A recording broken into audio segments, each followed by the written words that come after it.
estate agents, my name is Tiffany Fortenberry and I'm one of the owners at Prestige Title of Brevard. We're proud to be the sponsor of the Rockstar Real Estate Series for the second year in a row. As a family-owned and operated business, we are dedicated to providing service you can trust through every aspect of your transaction. We thank you for your business over the last 16 years and we look forward to continuing to serve our Brevard County Realtors.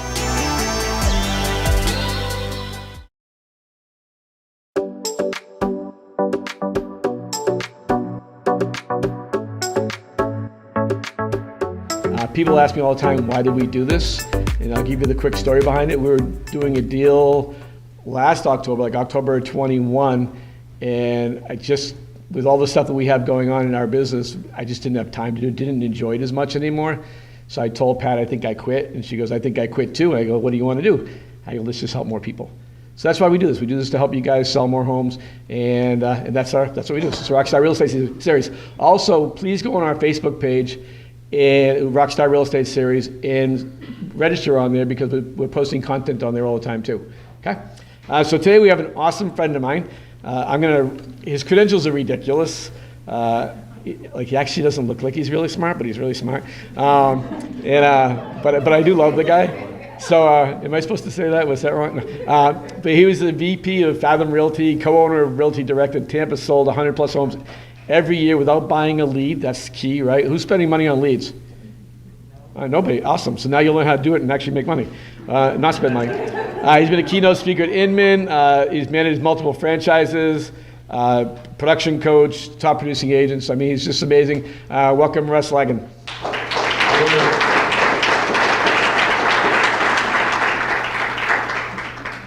Thank you, my friend. I appreciate it. Love the hairdo. Thank you. For lack of.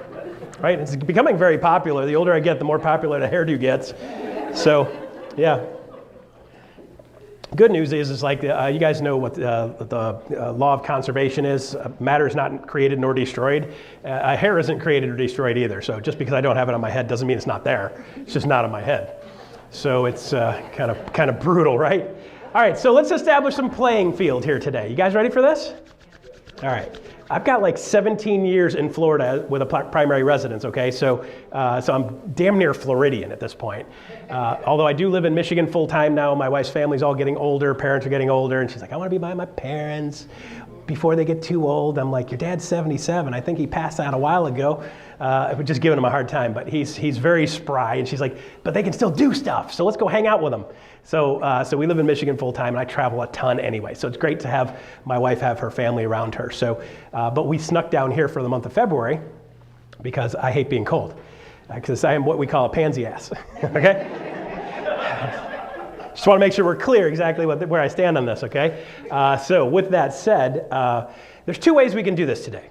I've been in Florida long enough to know I have a sneaking suspicion I know which way you want to do this. I can do this the PC version and be concerned about my job and be concerned about my future. I can tell you what I really need to tell you today. Which way do you guys want it? You want like straight in? Okay. All right, so we have to have a second agreement that goes with that, okay? Second agreement is this. If I smash one of your toes at some point, I did it on purpose probably, and I am happy to apologize.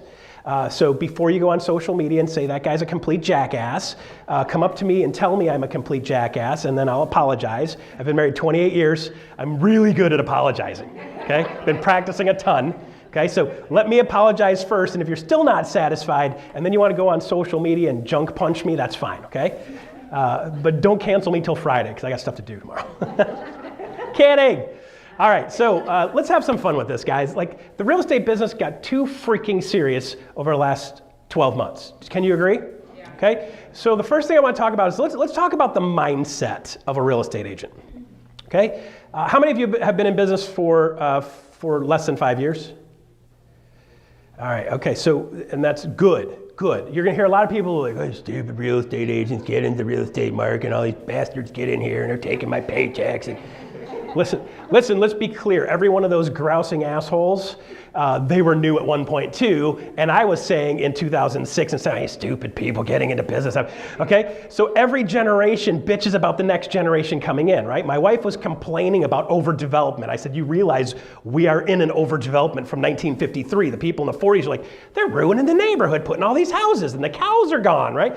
And you guys are seeing a ton of that going on. So every generation bitches about the next generation coming in. And here's the thing. The good news is for most of you that are younger realtors, you're going to outlive most of those grumpy bastards anyway. So keep going.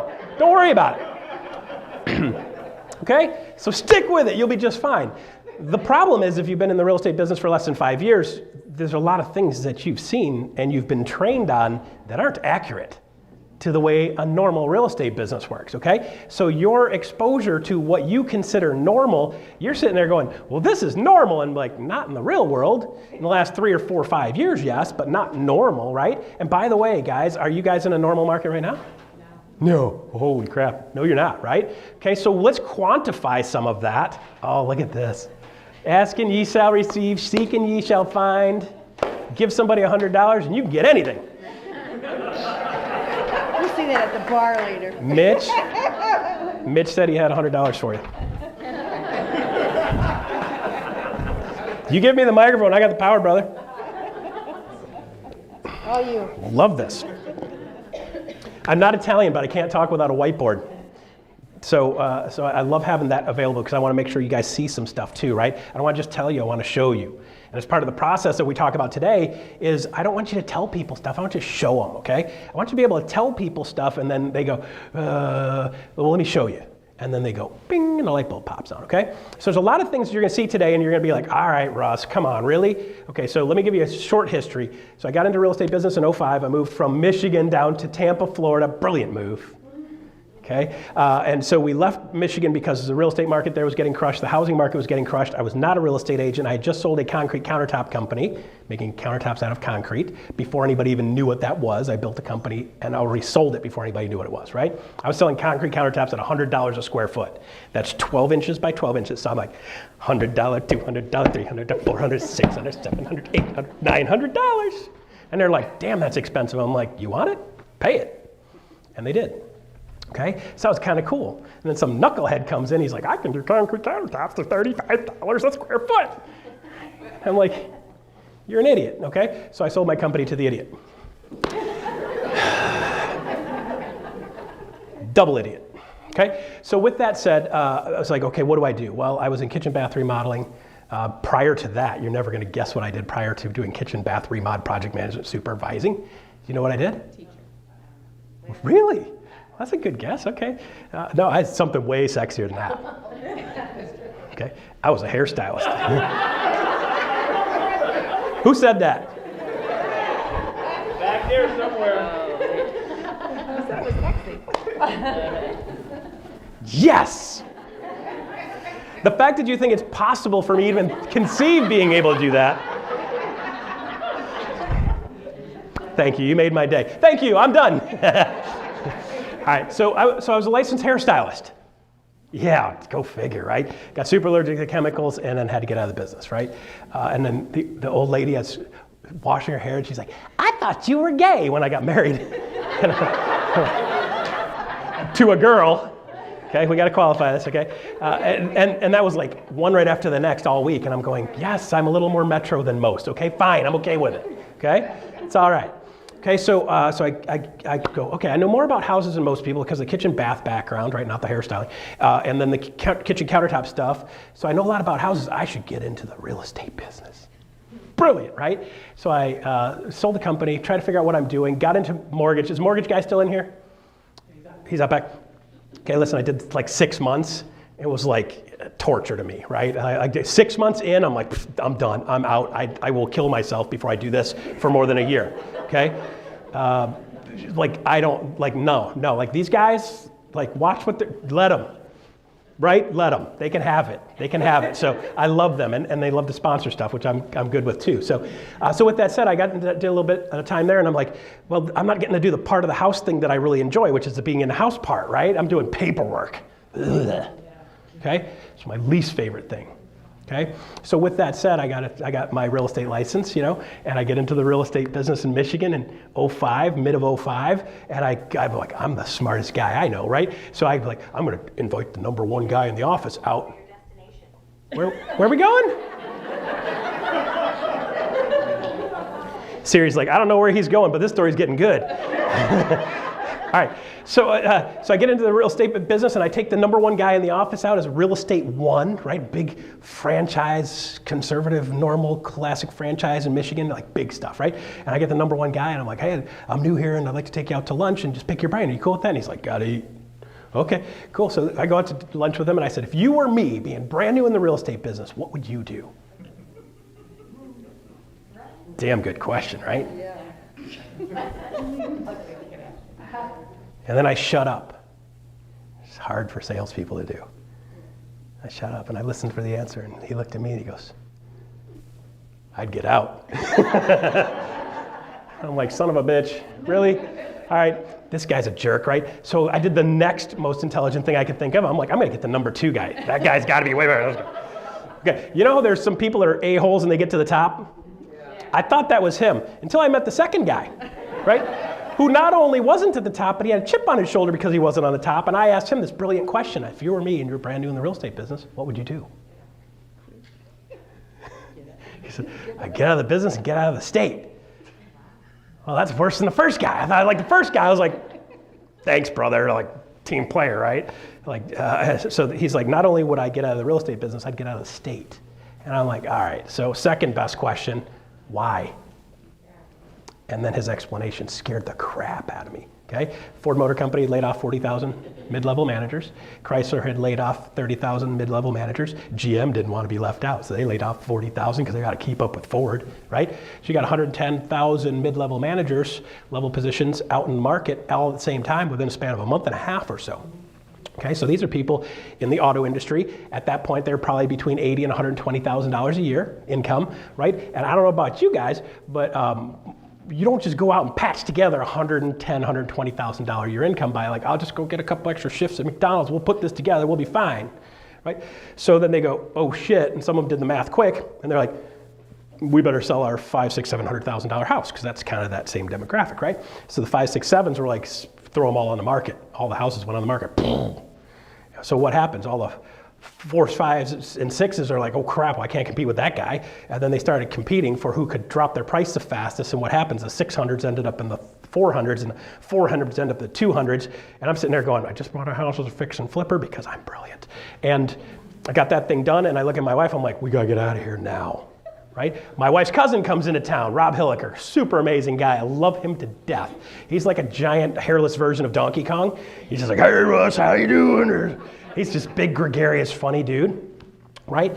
And he comes into town for a holiday party thing, and then they got a graduation party. One of the nieces was getting old enough to graduate, right? And we go to the and he looks at me and he's like, so what are you doing, right? And I didn't really know the guy that well. And I was like, hey, I just got into real estate. He goes, oh, you're real estate? I'm in real estate too. I'm like, yeah, great. He's like, well, let's go. I interviewed the first guy, and I interviewed the second guy, and he's like, dude, like, you should move down to Tampa where I am. An idiot can make $100,000 a year in Tampa right now in the real estate business. And I'm like, I'm the biggest idiot I know. Like I could nail this thing, right? So I moved down to Tampa, December of '05. Okay, December of '05, which will go down, December 2nd of '05, which will go down in history as the Pearl Harbor of my finances. So anybody was around in real estate business in 02, 3, 4, and you're like, woo, this is amazing. 5, this is crazy. Mortgage guys like, you don't have credit, I don't care. You get a house, you get a house, you get a house. Did you see that, Doc? Nope, neither did I. We didn't see shit. You get a house, you get a house, you get a house. Okay? And the most egregious ones were Florida, right? And Tampa, right?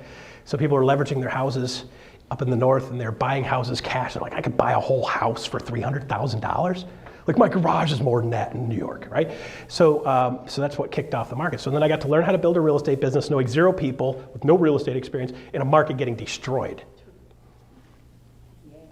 Yeah, cool, huh? Yeah. So by like December, we're up there like, oh, this is cool. Or January, and everybody's like, something's wrong. February of '06, like, do you smell that? It smells like fear. What's going on? So December and January, February, March, April, '06, this market gets destroyed. Don't worry, it gets worse. '07, right? January of '08 will go down in infamy, right? Medieval times, weeping and gnashing of teeth. In Tampa, we had 13,000 real estate agents, just in the Greater Tampa Association of Realtors, 13,000 real estate agents. There were 800 total closings for the whole month of January. Less than 1 in 12 agents made $1, right? So by mid-2007, I get this award at the office, right? Because I just put my head down. I got this unfair advantage. You know what my unfair advantage was? Besides the fact that I could potentially be a stripper, is that if I don't make money, I don't get to eat. And that's an unfair advantage, right? Because there are things a starving dude will do that you won't do when you're well fed, right? Truth? Okay? Crying is one of them. Okay? Want to see a grown man cry? Make him broke and don't show him way out, okay? And do that for a while. And then you still go into the office and the broker in the office says to me, I was like, what do I do, Rob? And he's like, well, what you gotta do, Russ, is you gotta do your scripts first thing in the morning. Get your scripts, right? And you gotta go door knocking. And I'm like, dude, I'm from Detroit. It's like, knock, knock, who's there? 9mm. Never mind, okay? So like, you don't knock on people's doors unless you want to get shot, okay? And then he's like, well, then start calling FSBOs. And I'm like, ugh. Okay. Now listen, guys, this is where some of you might want to pick your feet up. I'm not saying don't do that, but what I will tell you is that the majority of the people that I ask when I ask this question, would you like to call a bunch of for sale by owners every day? And the answer is no, okay? Would you like to call a bunch of expireds? Oh, here's the deal. Not only did they not sell, and they don't love real estate agents, and then you're gonna call them and tell them how amazing you are compared to the other knucklehead that just did a knucklehead job on the knuckleheadery. So, like, did I do it? Yes. Was I good at it? Damn right I was, right? Did I love it? Nope, okay? So my mantra is happy, healthy, wealthy, wise. If I'm not happy doing it, I'm not gonna do it for very long, okay? I don't care how starving you are. So I started having to figure out a way to do my own thing. So by July of 2007, I got this lovely little plaque, at the office. Rob calls me up, he's like, Russ, you're the salesperson of the month for July. And he gives me this little certificate, and I hold this. I'm like, wow, this is awesome. I'm the top sales guy in the office. So I bring this certificate home and I show it to my wife and I'm like, check this out, we should put this on the fridge, right? And she looks at me and she goes, you're the number one guy in the office? What the hell is everybody else doing? Because we're freaking broke. I paraphrase, and my wife will say that conversation never happened, but when you're stuck and you're screwed and you don't know how to get out, you start to hear all kinds of things, right? Okay, so let's be really, really clear for you guys. We are not in those days. Good? Yeah. We are not in those days for a bunch of different reasons. We are not in those days. What happened then is not going to happen again. Are we seeing a shift? Yes. So are we seeing a shift in the market? Yes. Are things a little bit different? Yes. Is that okay? Yes. Okay, so here's the fun part. Anybody around here surf? Anybody know a surfer, right? Surfer jumps up on the surfboard and he locks his legs like this and he just goes, I'm not moving a bit. I'm on the wave, damn it.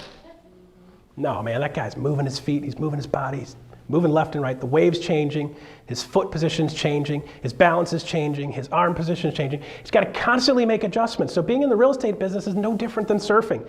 Every single deal you do is different. That's okay. There's a way, no. This wave isn't just like the last. I love that last one. That last wave was amazing. I will only surf waves that are just like that. And if I don't get one, I'm just going to sit here on my freaking board until a manatee licks my feet. By the way, that's not as sexy as it sounds. It scared the crap out of me first time that happened, okay? So with that said, do you have to constantly make adjustments? Yes. Do you have to constantly make adjustments? Yes. Do you have constantly different waves coming at you? Yes. Every day is different. Every temperature is different. There's more seaweed today. There's less seaweed tomorrow. I go out there, next thing you know, a dolphin jumps up and knocks you off the surfboard. Have you guys seen that video?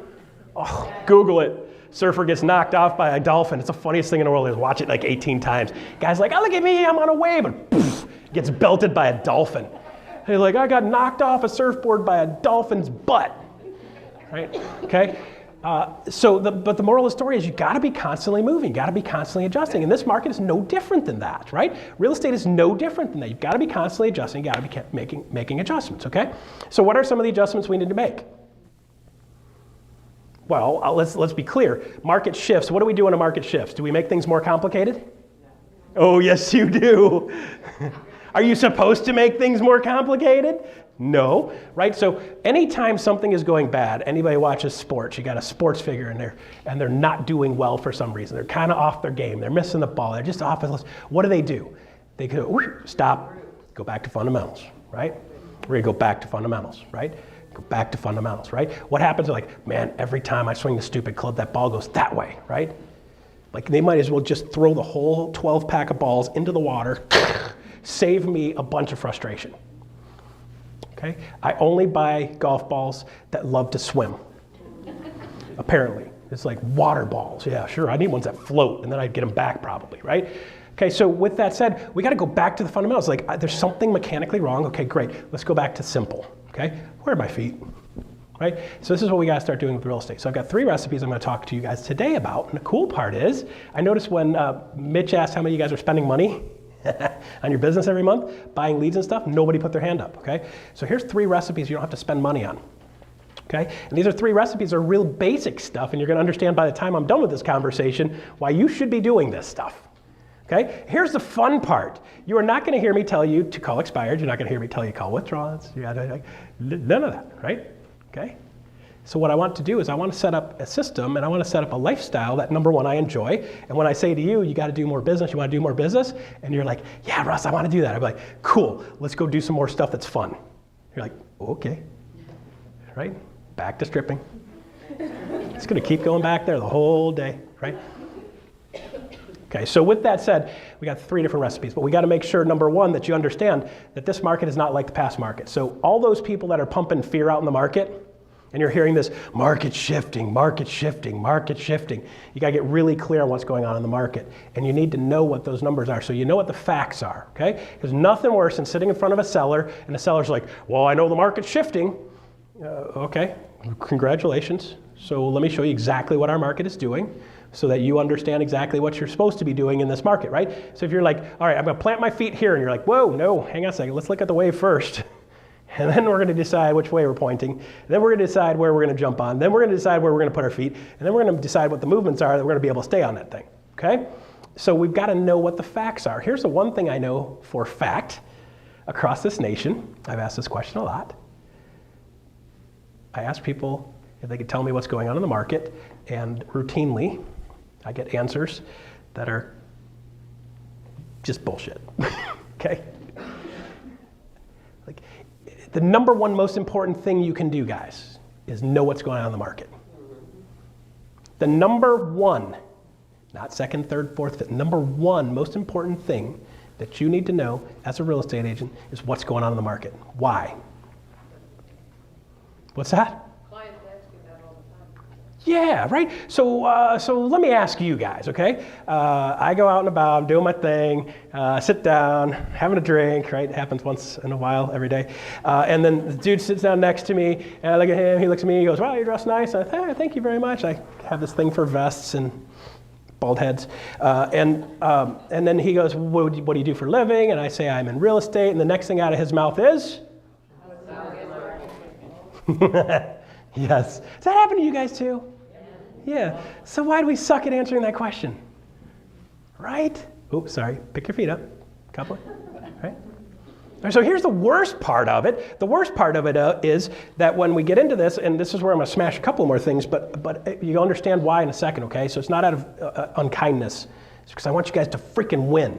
And I want you to win all the time, right? And I want you to stop chasing shit. I want you to get stuff to come to you. And the only way you can do that is you got to stop changing what you're doing. If you always do what you've always done, you're going to always get what you've always gotten, right? Yeah. Yeah. So we got to change something, right? Anybody here, business is easy right now? No? Okay. So you guys ready to change something? Yeah. Good. So let's change with recipe number 1. So shouldn't we get really great at doing a real estate market update? Okay. 1, market update.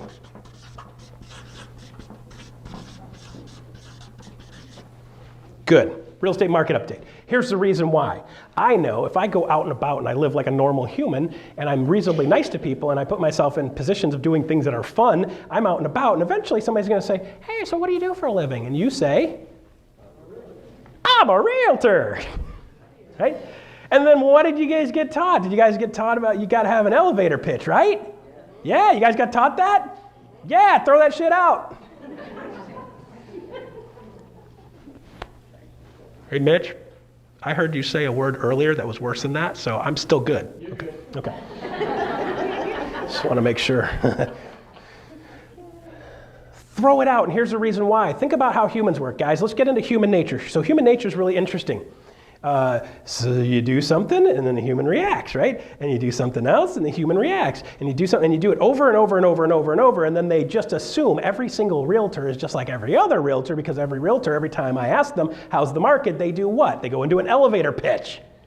Because that's what they've been taught, right? So Rob's like, Russ, you got to do an elevator pitch. You got to get really good. Okay, great. So what was my elevator pitch? Oh, one variation itineration. I've had about 40 of them, right? My job as a real estate agent is help listing people to sell their house for top dollars and help buyers find the house of their dreams and get a good deal.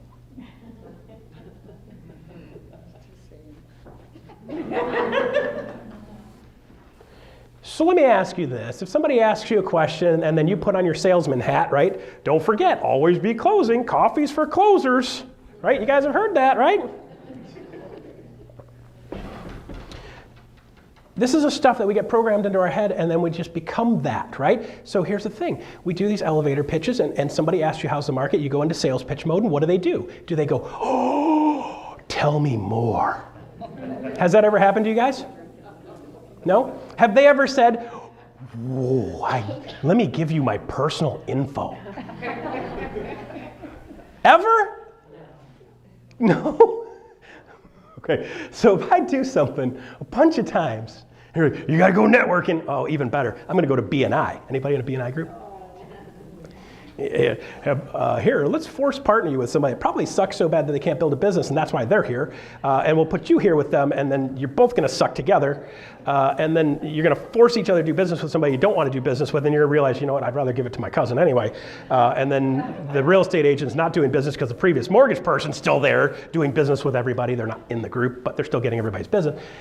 You seen this stuff happen? Okay, so how do we stop the nonsense, okay? So this is just like that, getting the elevator pitch, right? So let's stop the elevator pitch thing. Think of it like this. Does anybody have a dog? That's like an inside dog, yeah? Okay, what happens if you let said dog out without a leash? Oh boy, right? Yeah, so I have 2 greyhounds. My wife and I have adopted and took care of a bunch of greyhounds over the years. And we've got 2 currently. And I know one thing for a fact is if both of them, if they go out the door and they see anything at all that has fur, they're going for it, right? Now, here's the problem. Your little dog, you're like, my buddy Mike says, Lucy's the fastest dog I've ever seen. I'm like, dude, this is a greyhound. Like, that's a greyhound. You have a boxer. And he's like, yeah, but Lucy's super fast. I'm like, that's a greyhound. And he's like, you ever seen a boxer bus? No, they make buses, greyhounds, right? Duh. All right, so he's like, I'm like, dude, listen, put your money where your mouth is, right? Since I'm not gonna be a stripper, let's bet on dogs. So like we rescued our dog from racing, right? And I'm like, a side gig, here we go, right? I will race this dog against your Yorkie, I don't care. Like, you can launch your Yorkie with a freaking slingshot and my dog's still gonna catch it before it lands on the ground on the other end, okay?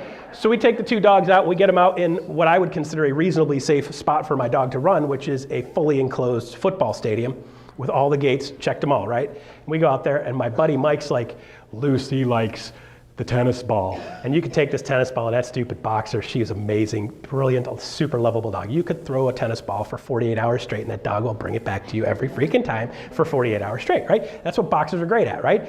My dog's like, hey, $100, go beat the boxer. And the dog's like, fine, I'll get up, okay? But you don't realize this greyhounds are couch potatoes. Okay, you call them 45-mile-an-hour couch potato. So my buddy Mike's like, well, I got this tennis ball launcher thing, and you guys ever seen one of those? You can chuck a tennis ball a mile, okay? So he gets out there, and he's like, all right, so here's the deal. You hold the one dog, I'll hold the other dog, and like I'll throw I'll get that thing chucked, right? And as soon as I let go of that, the dog's gonna want to go, right? I said, I'll give you a 3-second lead. He's like, I'm like, want 4? I mean, like, what are we negotiating here? He's like, you don't need to give her a lead. I'm like, no, I'm gonna give you a 3-second lead. Because your dog's gonna be going after the ball and my dog's gonna run your dog down, okay? So my dog's not gonna chase a ball, but it will chase a boxer. Remember what I said? You go outside, it sees fur, go, okay? So he chucks this ball and these stupid things, you whip a ball like 100 yards, right? This ball's like this. And my dog is just like, his dog starts twitching, right? Like, that's my tennis ball. Okay? He lets go of the boxer and the boxer's like, phew. And I'm like, all right, you ready? And he's like, come on, man. I'm like, all right, go. And she's like, phew. My buddy Mike, and I quote, said, holy shit.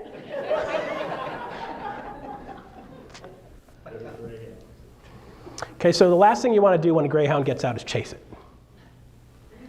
You guys are like, I don't know where this is going, okay? Mitch said I had 5 hours. I figured I'd tell you guys some stories, okay? We can talk about real estate at any point here. Okay, so you let the dog go. So last thing you want to do is chase it, right? So your dog goes out, your dog gets out, and it's not supposed to be out, and what do? You chase it, right? And then what does the dog do? The dog runs, oh, you want to go? Let's go, right? So he goes jockeying back and forth, and you think you got it in the corner, and the dog's like, ha, ha, ha, whoa. It jukes you to the left, and you're like, oh, so close, right?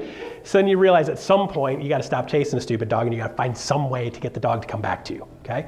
The good news is with greyhounds, most of them are trained with a squawker duck call, right? So you just grab that duck call. Dog's airborne, completely stiff, like. I don't know how you hover like that, but that's a pretty cool trick. Must teach them young. Okay, the dog just stops immediately, right? Because they trained it as a little puppy. You make that go, right? If you go and try to chase that dog, the first time the greyhound went out, I'm like, oh my gosh, I gotta go. I start running, I'm like, this is stupid, I gotta get my bike. And I'm like, this is really stupid, I gotta get my car. And I'm like, shit, this is stupid. Speed limit neighborhood's 25, I'm doing 45, and dog's running next to me going, finally you caught up, right? By the way, my dog got a speeding ticket for 20 over. Stupid dog. It's a $400 ticket. Kidding. So you got to start learning how to get the dog to come back to you, right? So my wife would go outside and she could just take the tin bowl that she got and just take dog food and just kind of throw it up in the air, and the dog food into the bowl, and the dog's like, ooh, that's my food. That dog can be a half mile away. You throw food in a bowl, that dog is there immediately, right? So you got to find those things. So here's the thing. So when somebody says, how's the market? We start chasing them. What do? They run, right? Have you guys seen this? And then you try, oh, I'm going to try something different. I'm going to try to chase it on a bike. Ooh, you know, we're both going fast. Oh, forget the bike. Now I'm going to rob somebody, take their car. Let's go chase the dog, right? Like, guys, like you're giving you better techniques of doing the same thing, which is just making the thing run more, okay? So we got to start finding ways to get people to come to you, okay? So let's shift this conversation right now, right? Market update. So let me ask you guys this. If somebody says, how's the market? And you said this instead, you know, people ask me that question all the time. I do a market update every month that tells people what's going on in the market. Do you want me to send it to you? What? Who said that? That's a good one, right? It would be great if it worked. She's like, oh man, really? I'm taking you on an emotional roller coaster here. You good? She's like, damn it, I like that one. Well, you liked the one where they told you to do an elevator pitch too, right? How did that work? This is the same thing, don't do it.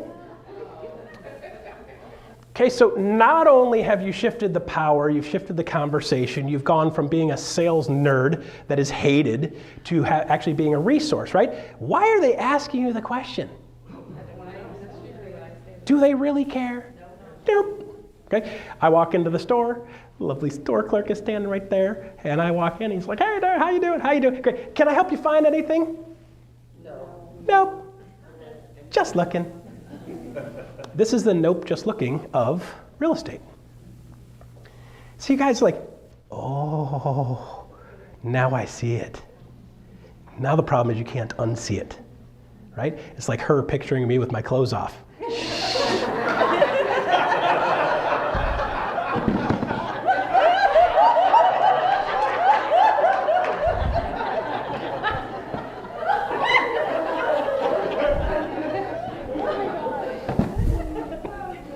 She started it.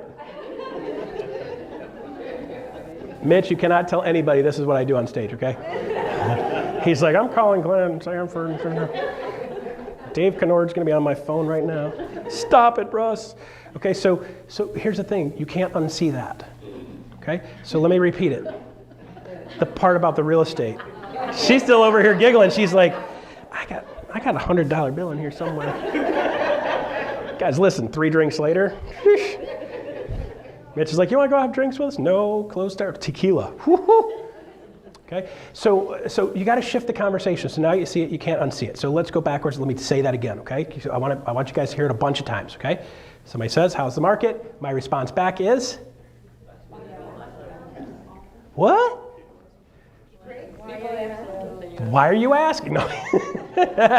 She's like, why are you asking a question? Are you an idiot? You don't know what's going on, Mark? So here we go, right? So somebody asks you, how's the market? You know what? People ask me that question all the time. I do a real estate market every month that tells people what's going on in the market. Would you like me to send it to you? And they go, yeah. Great. Give me your info. Oh. And what do they say? Yeah, or give me your card. No, they say, okay. The human nature, okay? So everybody in here a human being? I'm waiting for somebody. Actually, I'm an alien. I've been here for 45 years and they're going to veil us next week. They just shot down 4 of my buddies. So human nature, right? Big guy comes up to the window, and above the window it says, hamburgers, right? And he looks at the window, and the person behind goes, can I help you, sir? And he's like, I'd like a hamburger. Oh, good, because we're a hamburger place. And then he goes back, here's a hamburger. And the guy on the other side says, what? Thank you. Oh, okay, thanks, right? The guy just asked you for a hamburger, you give him a hamburger, he's probably going to say yes. Have you ever had, have you guys ever had this moment where you're like, why am I doing business with this person? Have you ever I've got red flags that have been throwing up all over the place. I should never be doing business with this person. Like the first time I thought, second time I thought, whoa, third time I thought, oh God, fourth time I thought, damn, I'm broke. I'm going to have to put up with this crap. Okay, so when the fat guy comes up to the window, asks you for a hamburger, you offer him a hamburger and he goes, nah. What do? Run. Right? So guys, think about it like this. Like you want the right people in your world, right? Should you be attracting the right people to you? Yes. Right? So if somebody asks you for a hamburger and you say, here's a hamburger, and they're like, nah. Right? Giant red flag. Run. Stop. Right? Ladies, you're not going to be able to fix him. Okay? Don't try, I got a project. I can fix the guy. He's just confused. No, he's a drunk. There's a difference. Okay? So don't try to fix him, right? Run from him, okay? Because I want people that want to be with me. Correct. Right? I want to attract my tribe. I want to attract my people, okay? So when I put something up and somebody comes to my thing and is like, yeah, I want that, those are my people, right? And it's my job to cultivate that relationship so they become more my people. Now I'm the only flavor they want. Now I got them forever, right? And they're going to buy a house at some point, probably, maybe. Worst case, they die. Welcome to Florida, God's waiting room. Good news is you got a constant flow of business. You just look at the average age and be like, that neighborhood's going to turn fast. Okay? I'm kidding, but serious.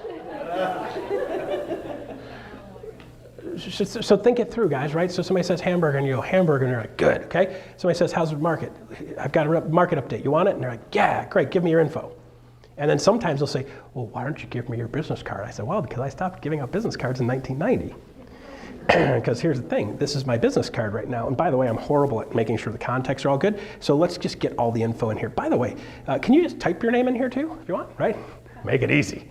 Right? And then they hand it back to you and you're like, oh, good. So let me make sure I got your address, get your full address, right? Some people are like, well, Russ, but I've got this little digital card, right? And I got this little scan this thing and it goes right over to them, right? And do they ever call you? Do you ever have the ability to find them later? Yeah. Nope. right? So I want their info. So as a real estate agent, should I be getting people's info or giving out my info? And I got a guy who says, well, you know, I give out 500 cards every 6 months. Congratulations. How many calls do you get from that? He's like, well, you know, it's going to pay off long term. Well, I got this one person, I was at their thing, and they got my card from like 20 years ago. I'm like, congratulations, you made $6 freaking grand in 20 years. Woo! Better retire. Hope you only have 1 month to live. Okay, so let's be real, guys, right? I'm not saying business cards don't work, but I'm saying business cards are not an intentional plan where I'm putting myself in a position where people are going to say, hey, what do you do? And I go, hey, I'm a real estate agent. They go, how's the market? I go, by the way, okay? Real estate market update. So here's the thing. Sometimes people, while they're doing things, say, hey, by the way, you know, if you had an investment that was worth $400,000, $500,000, $700,000, you'd check the price of it once in a while, wouldn't you? Yeah. House is the same thing. That's why I do this. And they go, ooh. So you're not gonna look at this thing every month, but you know, every 6 or 7 months or so, just take a look at it. Just make sure you know where things are at. You will see me saying, danger, danger, danger, sky is falling if the market is shifting. If you don't see me saying that, I'm actually gonna give you facts. I'm gonna give you actual numbers on what's going on in your market so you know what the facts are so you can make good decisions, right? Just like a financial advisor. Now, do they think I'm a real estate agent? I just equated myself with a financial advisor. A real estate agent's highly respected. No. So like you saw Brian Buffini, he told the same joke every single time I saw him. So I was driving through Florida.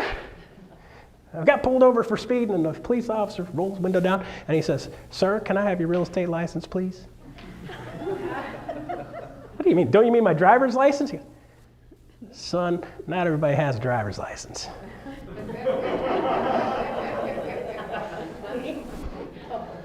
And the first time I heard that joke, I was like, damn, that's a good one. Second time I heard that, I was like, damn, that's still a good one. Third time I heard it, I'm like, oh, it's still good.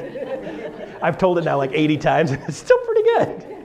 It's a great joke, right? All right, so the moral of the story is real estate agents don't typically have a great reputation is because they're just expecting us to do the normal thing. They're expecting to say, how's the market? And then you go, you just start chasing, right? They're like, no! Duck into the nearest strip club and hide. Right? So start shifting what you're doing. If you start shifting what you're doing, you're going to shift what you're getting, right? Is this a shift you guys can all do? Recipe number 1, have a good real estate market update, okay? I have a video that I did on how and why to do a good real estate market update. Would you guys like to see that? Yeah. Roll the tape. Oh, wait a minute. No, I'll have Mitch send it to you later. Okay? That was good, right? Okay, I'll have Mitch send that to you later, and tomorrow probably. I'll send you a package with some stuff. Okay, so that'll be 1, right? And then I've got an example of how I do one, a long version of one, okay? So that you guys will be able to say, okay, I should start doing that, right? So real estate market update. So is that important? You guys agree that's important? Everybody that thinks that's important, put your hand up. I'm gonna make you put your hand. Okay, good. So you better do it. I'm going to show you why, okay? Let me show you a couple different reasons why, okay? Number 1, is real estate getting more global or more hyper-local? Global. Yeah, except for the people buying are buying hyper-local, right?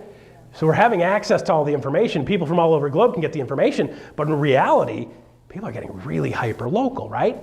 So when you're thinking real estate market, you want to make sure that you're doing a market update. Your first one is going to be super hyper-local, okay? You want to be the real estate expert for that, okay? I'm going to show you a couple things that you can do that will make you look like the real estate expert for that spot. Okay, so super hyper local, okay? The second one I'm going to want you to do is I'm going to want you to do an area. Real estate market update, and you guys go, wonder why? Well, let me tell you. Do people usually move within the neighborhood? Not really, right? They move within the area? Yeah. So if they go, well, you know, Russ, you're the Plymouth specialist, but I want to move to Westland. Well, by the way, I work Westland also. Okay? So I'm a specialist in this pocket, but I can also do stuff there too. But I want to make sure I'm a hyper local. So I could say this area within 5, 6, 7 miles of, boom, I'm going to be the local specialist. I'm going to do a lot of stuff on that area. And then I'm going to also do a market update area with the area. So for me, I could do like southeastern Michigan, which is pretty much all the areas in southeastern Michigan. We'll go all the way down to Monroe, go all the way up into Sterling Heights, north of Michigan. You guys have listened to Journey song? Yeah. Born and bred in South Detroit. There's no such thing. There's no South Detroit. It's a river. So they're born in a river, just so you know. It's a completely different song, right? It was born on the bayou, they're born on the river. We could have Mitch sing us a song, right? Okay, but I'm going to do area, and the reason I'm going to do area is because people from Sterling Heights moved to Plymouth, and people from Plymouth moved to Sterling Heights, and people in Plymouth moved to Royal Oak, and people in Royal Oak moved to Plymouth, and then people in Plymouth moved to Birmingham, people in Birmingham moved to West Bloomfield, and then people in West Bloomfield move out to Brighton, and then they move out to Milford because they're sick of all the stupid people, and then they get like a piece of land, and then they grow a beard, and they join the Michigan militia. And that's how that happens. Okay? But it's important that you have the area because I don't want them to think I'm just stuck in this one little pocket and I'm just pigeonholing myself. I'm like, here's what I do the most of, but I can do an area one and I can do specialties in other areas, and I'll show you a couple things you can do that help with that, okay? So I'm going to do hyper-local first, my Plymouth, Canton, Northville, Novi area, and then, by the way, here's Southeast Michigan. So if you're in Southeast Michigan, we can take care of you. I specialize here, but I could do business anywhere, right? So you want to have both of those, right? Here's the reason why. I'm going to do a local real estate market update. And how am I going to do the market update? Do you guys know? How do I do the update? How do we get it in their hands? How do we get it in front of them? Video. Do what? Video. Text them a video. Video. Did somebody say video? How many of you guys are doing video weekly?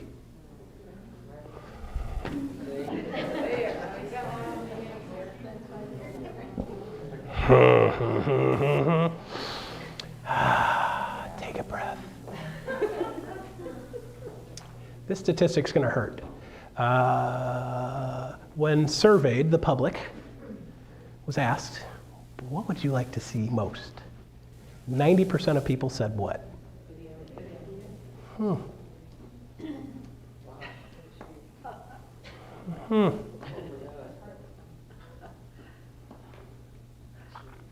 Yeah, now it's uncomfortable.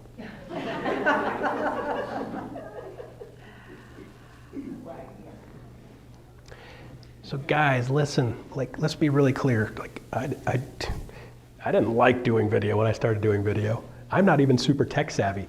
Well, let me show you my PowerPoint presentation.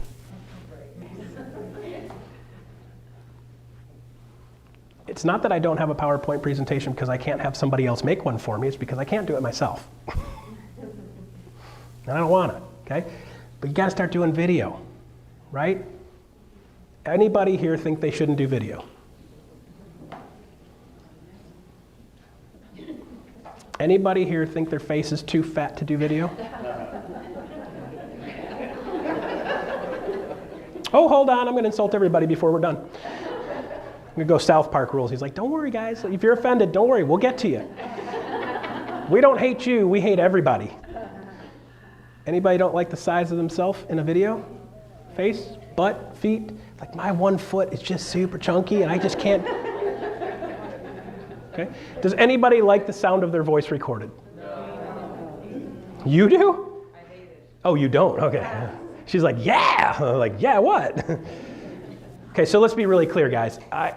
This is honest, okay? This is honest. The first time I did video, I was like, wow, you look like a turtle. Hang on, gets worse. It doesn't get better, gets worse. Oh yeah, I didn't know I sounded like a freaking Muppet. So I look like a turtle and I sound like a Muppet. This is a great recipe, okay? Let's be clear, a severely overdressed turtle. Okay? You gotta get over it, guys. You just gotta get over it. You gotta get over it. You gotta get over it. Just get over it. Let it go. Let it go.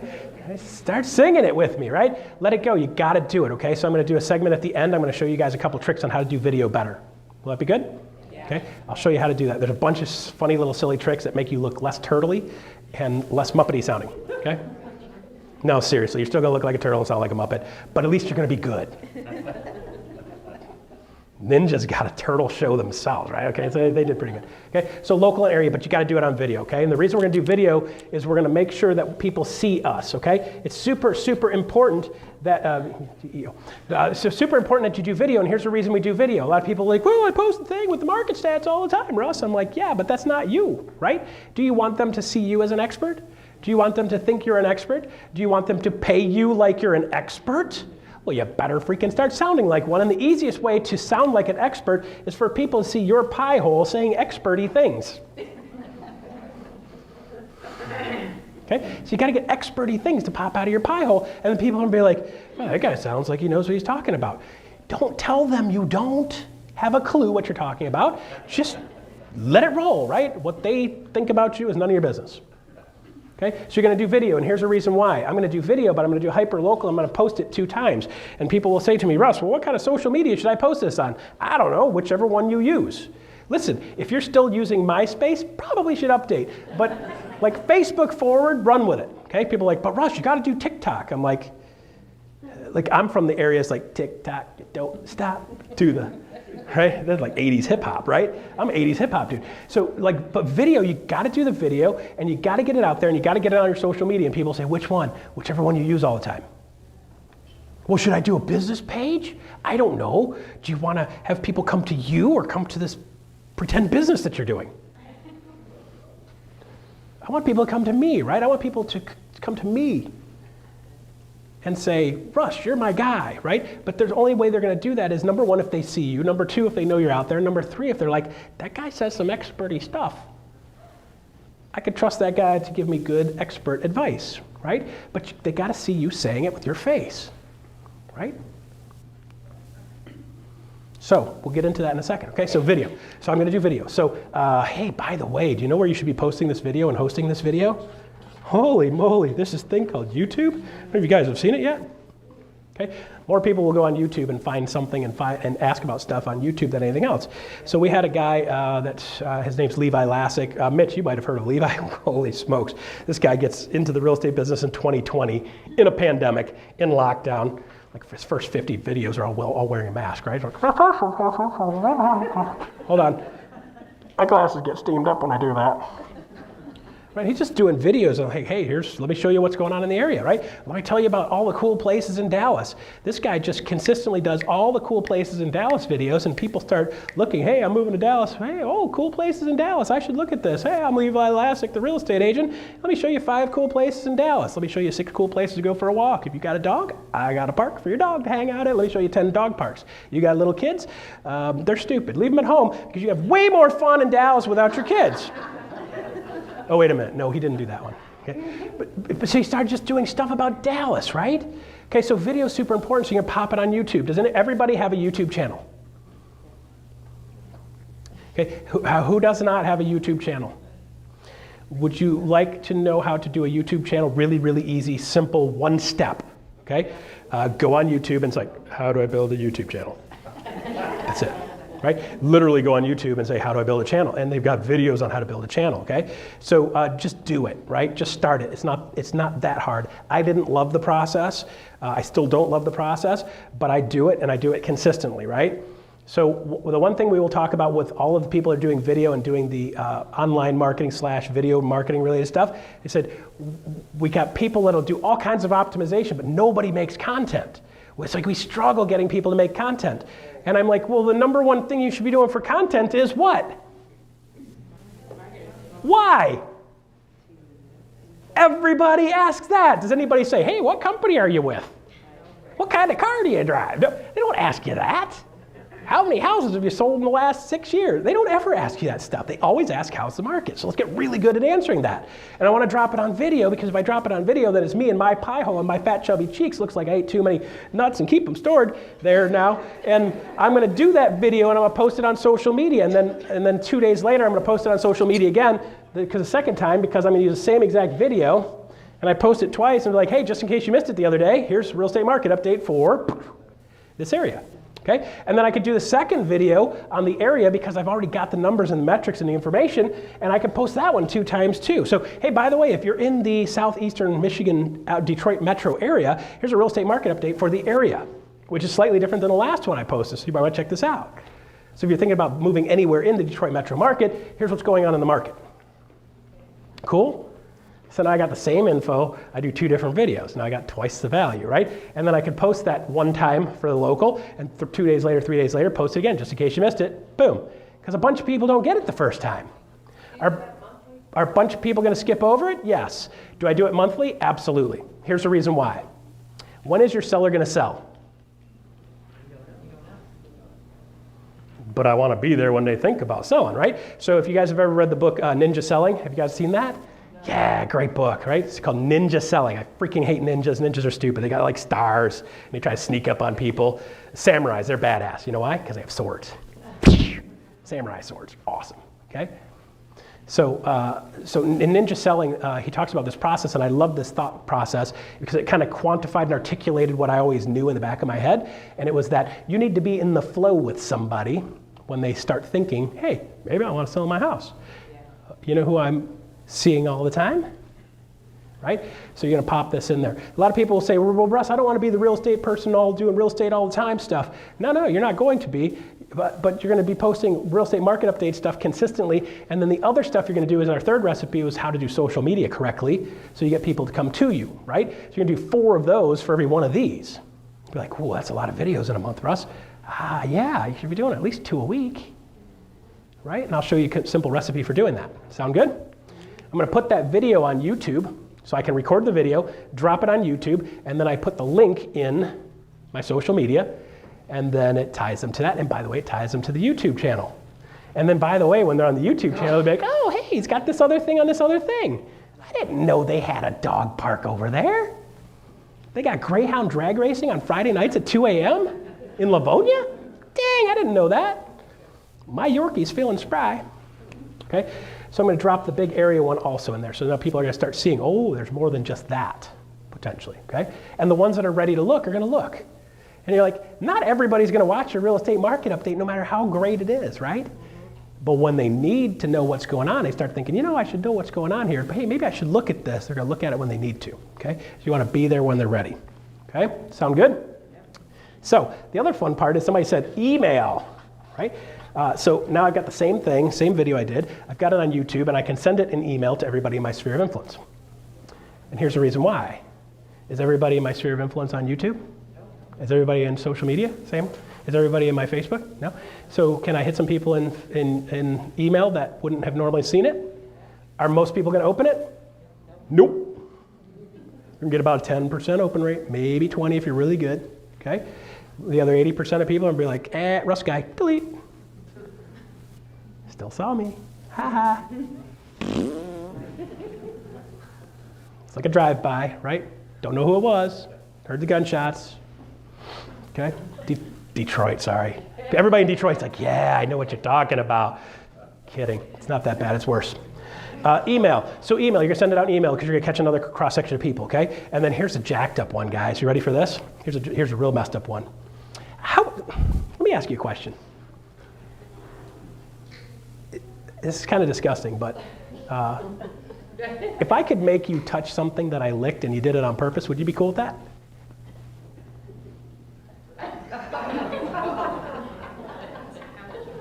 The lady that likes strippers, she's like, yeah.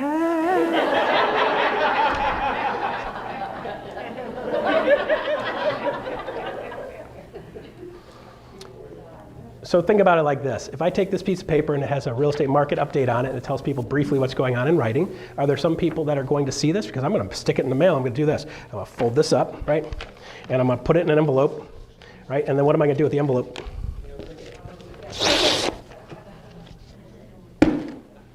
You're like, oh, I love those stamps. You don't have to lick the stamps anymore. Well, okay, cool. I still licked it, right? And then what are you going to do?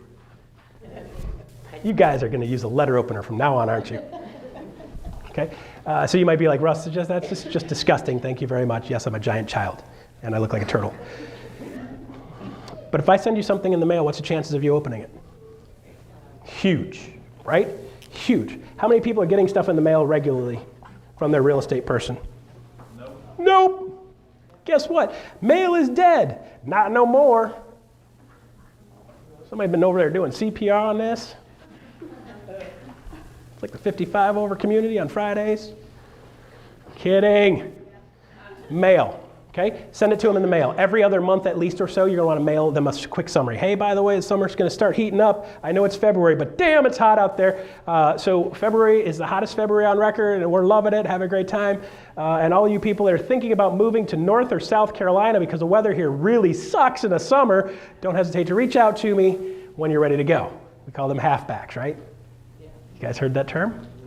Yeah, okay. So they come down here and they're like, the dream, I'm going to live in Florida.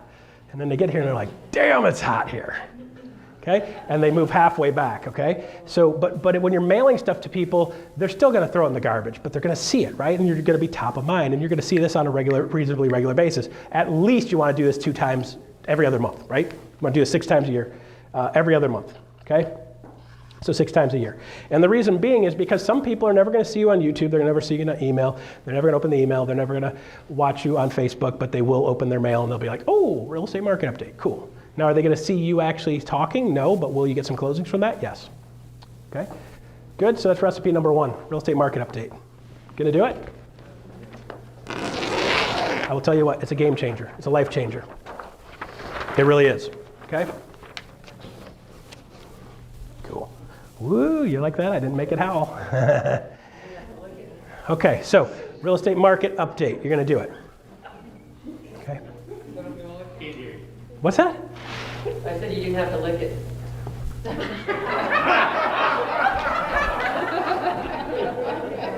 I have to take a sip of water for my response.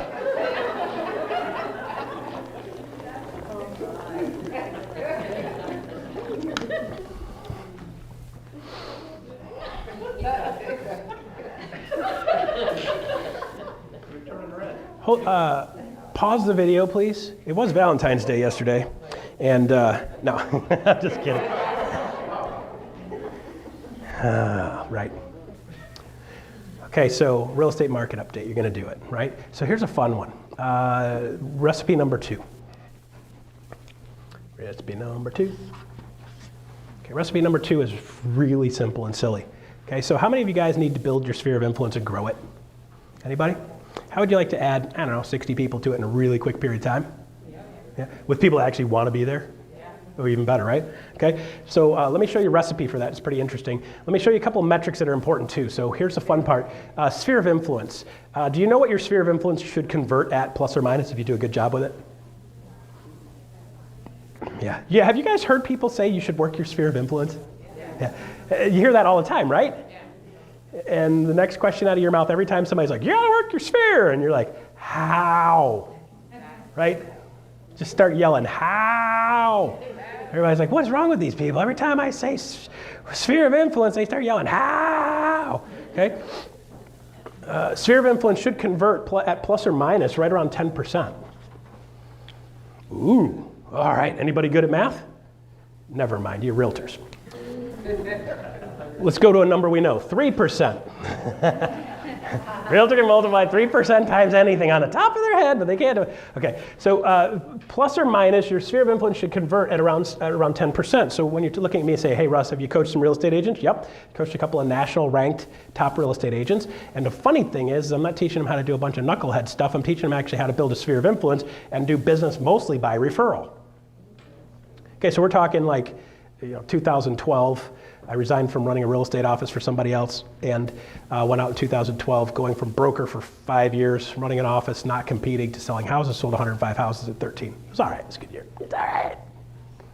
14 was 143, bought 50% of a real estate company that year, sold as a fix and flipper 15 months later for a bunch more than I paid for it. Closed 136 houses that year. I never touched a single one of them. Yeah, the only thing I like more than making money is making money without working. Okay? So fail and do a little bit of work and still make a bunch of money, okay? But when we start teaching people how to work their sphere and working past business, if you have a large group of people that's past business and you start doing things like Real estate market video update, then you start becoming their go-to person. You could be the go-to person for a shit ton of people if you have a whole list of people that you've had some type of interaction with, right? So this is kind of fun. Now the game starts to begin. So let's say you do a horrible job and you only hit it at 8%. Ooh, the horror, right? Do you guys know what typical lead conversion is when you're buying leads and stuff online? What is a good conversion rate for lead generation stuff that you pay money for? What's that? Just scream out a number. Two? Okay. So the rock stars, the people that are really good are right around 3%. The ones that are reasonably normal, 2% is pretty normal, okay? If you get the guys that are teaching it on stage that are really amazing at it, and they're ClickFunnels people, and they're computer people, and they have people working, and they have ISAs, and all these other acronyms that we don't know what they mean, right? They have alphabet soup that they work with. They're hitting 4%, okay? If you don't have the alphabet soup group, then you're probably going to be most likely at 2%, and that's conversion over 8 to 12 months. Okay, so here's the rub. A lot of people, have you guys ever taken some leads and stuff? You're like, I worked these leads, and they're all junk. Anybody had that experience? Well, here's the reason why. In the first 30 days, most lead generation stuff online converts at about 0.25%. Right? So in the first 30, 60, 90 days, if you're doing really good, if you're doing really good in the first 30, 60, 90 days, you're hitting at a 0.5%, right? Which means you got to go through about 200 or so to get to one closing. The problem is you got to time it right. Because you got to get that one person out of that 200 in the whole span of the month that's ready to go now and calls you instead of calling somebody else. And you got this timing game, so it kind of feels like you're always chasing your tail around and you're really never actually getting a hold of anything. And you're like, I got a couple closings, but I feel like I'm chasing a lot of crap to get to the point where I have one closing. Anybody get that? Yeah. It feels like a rat race. Okay? That's because this is what typical lead conversion is. If you say, hey, I'm going to have people do all the crappy stuff that I don't enjoy, and they do it over 8 to 12 months, I can get the conversion rate up to plus or minus 2%. But you got to have systems, you got to have funnels, you got to have drip campaigns and all those things to get that to convert, right? So let me ask you this. What should you be working on? Has any market update 1. Number 2, I'm going to show you in a second, right? Okay, so shifting mindset comes down to a sense of confidence, right? The higher your level of confidence, the more definitive your actions are going to be. The more definitive your actions are going to be, the more concise your results and bigger your results are going to be, right? So I want you to act as if you believe this is a fact, okay? Has anybody ever walked you through the numbers of why? Because we say, well, work your sphere. Why? Now you know. Whoops, wish somebody told me that when I was brand new. Okay, now you know. Here's the rat race. And there's a bunch of people out there selling us a bunch of shiny objects. Don't fall for it, okay? Stop doing that stuff, start working your sphere. Only work your sphere. And when you get great at working your sphere, you want to add some lead generation, you're welcome to do that. But work your sphere first, because it's going to give you the highest and best return consistently. So let's do some realtor math, okay? If I have 200 people in my sphere of influence, how many sales should I be able to do out of my sphere? You might be like, well, Russ, geez, I still don't 100% believe you. Anybody don't believe me 100% yet? You're scared to put your hands up now. Good, it works. Kidding. So let's, you guys tell me, how often does the average American move? Recently, it's actually dropped down a little bit, and there's a bunch of things, in fact, that factor in it. But typically, historically, let's say historically it's around 7. Okay, because that's actually going to give us a more conservative number than 5. It's been closer to 5 for a lot of, Florida does turn faster. Nationally, it's typically around 7 in a reasonably normal market. Okay, so let's go 7. So if that's the case, and we got 100 people in our sphere, and people move every 7 years, you could take your sphere and divide it by 7. I mean, 1/7 is going to move every year, right? So what's 1/7 of a 100? 14. I love realtors. 100 divided by 7. That guy's like, he's like, hey, listen, where are title ladies at? That guy's gonna double his money on the way out the door. He's like, screw you, Russ, I win. You said 7, I got 14, bite me. Okay, 7. Okay, so if I've got 200 people in my sphere, hang on, 200 people in my sphere, how many? 4. He's like, I'm not saying anything. 14, right? This guy is way ahead of me. That's the problem. You guys weren't even keeping up. He was ahead of everybody, okay? Thanks for letting me pick on you, by the way. Not that you had a choice. I got the microphone. You ever think about stripping? All right, so 14 people are going to sell their house plus or minus do something, move every year, right? What percentage of Americans are first-time home buyers right now, plus or minus? About 35% any given year, okay? Which means if there's 200 people, that means 70 of them, that means there's like a 35, back up. 14, if you got 35% are first-time home buyers, that means 65% of them probably live in a house. So let's just say half of them have to sell a house. So we don't have 14 transaction sides. We have 14 transaction sides plus another 7. So we have more like 21 transaction sides going on in our sphere of influence almost any given year. Because when somebody moves, they sell their house and they buy another one. Unless they're in Florida.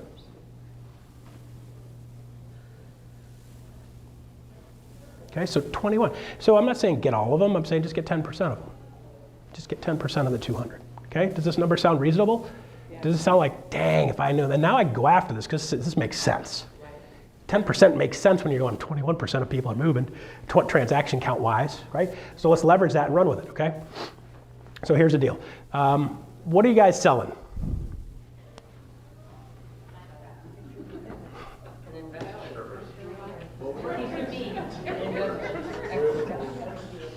Let me draw something for you here.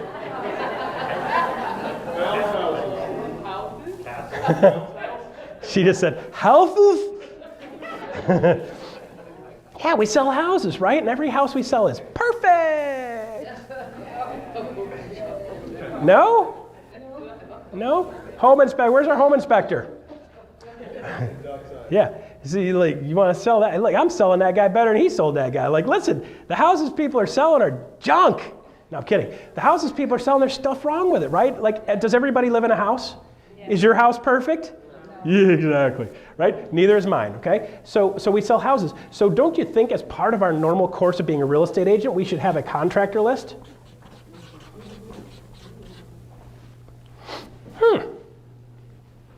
So here's a statistic that's funny. Not really. Makes you want to throw up. After a real estate closing, what percentage of real estate agents communicate with that person after closing?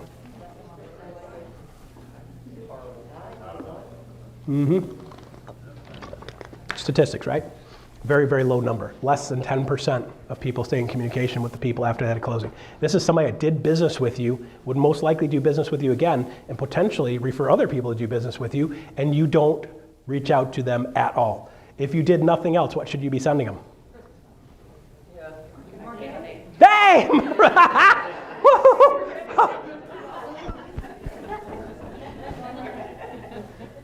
I wrote the answer on the wall.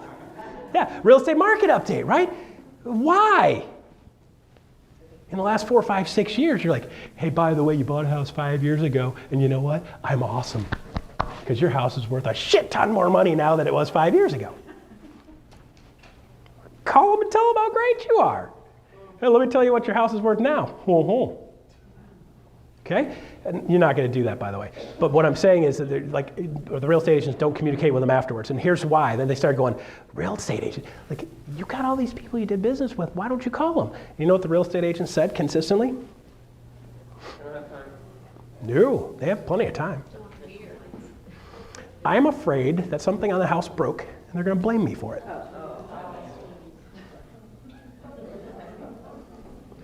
Might be conscious, might be subconscious, but when you ask a whole bunch of them the same question, you get a whole bunch of people telling you the same answer. There's probably something to it.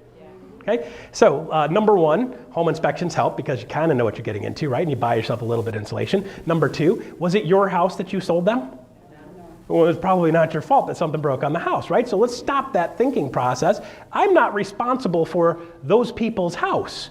My job is to list the house and sell the house, help a buyer find a house. But at no point am I supposed to be taking responsibility for that house and what's gone on with the house, what's going to go on with that house. Let's be really clear. Something on that house is going to break in the next year, right? Yeah. So instead of hiding from these people, why don't we become a resource for these people? Now I'm going to shift the conversation going in. It goes like this. Hey, by the way, every time we get somebody that buys a house, guess what happens? Something in the next year breaks, right? We went in there, we looked at the house, I looked at the house, you looked at the house. Thank God your dad didn't show up and help us look at the house because he knows everything. But aside from that, after we close on the house, something is going to break on this house. And when it does, I want you to call me first. Because what I've got is a contractor list of preferred contractors who can help fix the problem for you. So use me as a resource. We know something's going to break at some point, so use me as a resource. Does that sound fair? Yeah. Now am I staying in communication with them? Yeah. Now when something breaks on the house, they call me up and they're like, Russ, this house broke and you sold me a piece of crap. No. They're like, hey, Russ, you told me you can help me solve this problem. Do you have somebody that does this? Okay? So should you have a contractor list so you can help people solve issues? Okay? Now here, let me really screw you guys up, okay? How often does the average person buy or sell a house? 7 years. Every 7 years. How often does something break on a house? 7 times a year, right? So if you would like to increase your contact rate with your people by 49 times, right? I have stuff happen on my house all the time, and they're telling me, I wish I knew somebody to buy. So I reach out and I find somebody, right? If you become the resource for them when they have something going wrong with the house, do you think they're going to call you when it's time to sell that house? Yeah. And their friends are going to sell that house? Remember we talked about being in the flow? You want them thinking about you. You don't want them to be like, oh, Russ got me in a headlock again. He's trying to sell me another stupid house. No, Russ is a resource now. Okay? So if I become a resource and then people go, bing, call Russ. I know on social media I'm doing this right. When somebody says, hey man, my plumbing thing blew up. Who knows a good plumber? And then 3 people are like, ask Russ, he knows everyone. See that? Right? They call me when it's time for a plumber. They're going to call me when it's time to sell a house.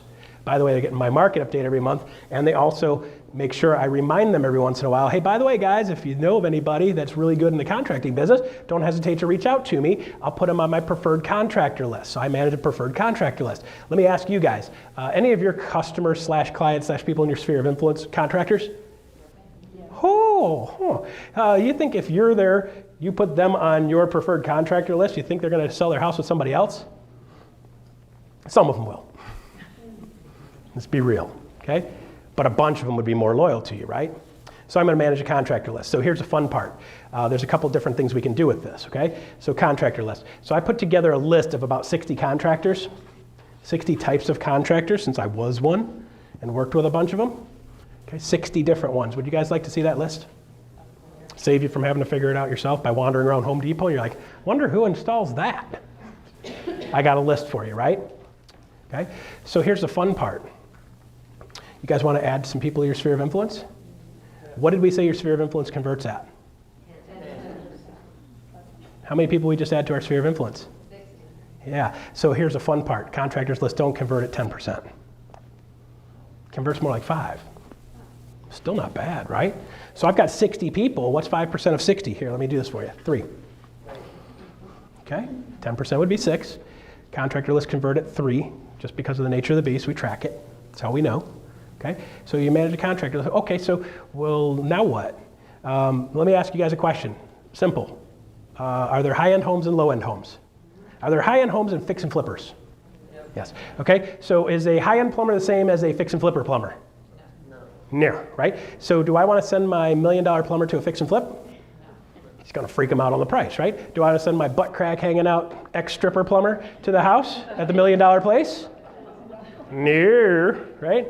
No, because he's going to creep him out, okay? Not that he's not a good guy, it's just not his wheelhouse, right? You're going to hand him the 10 shower head thing and with the control panel, and he's going to be like, what the hell do I do with that, right? Because it's not his wheelhouse stuff, but the $1 million plumber guy is probably going to know how to program the stupid thing, right?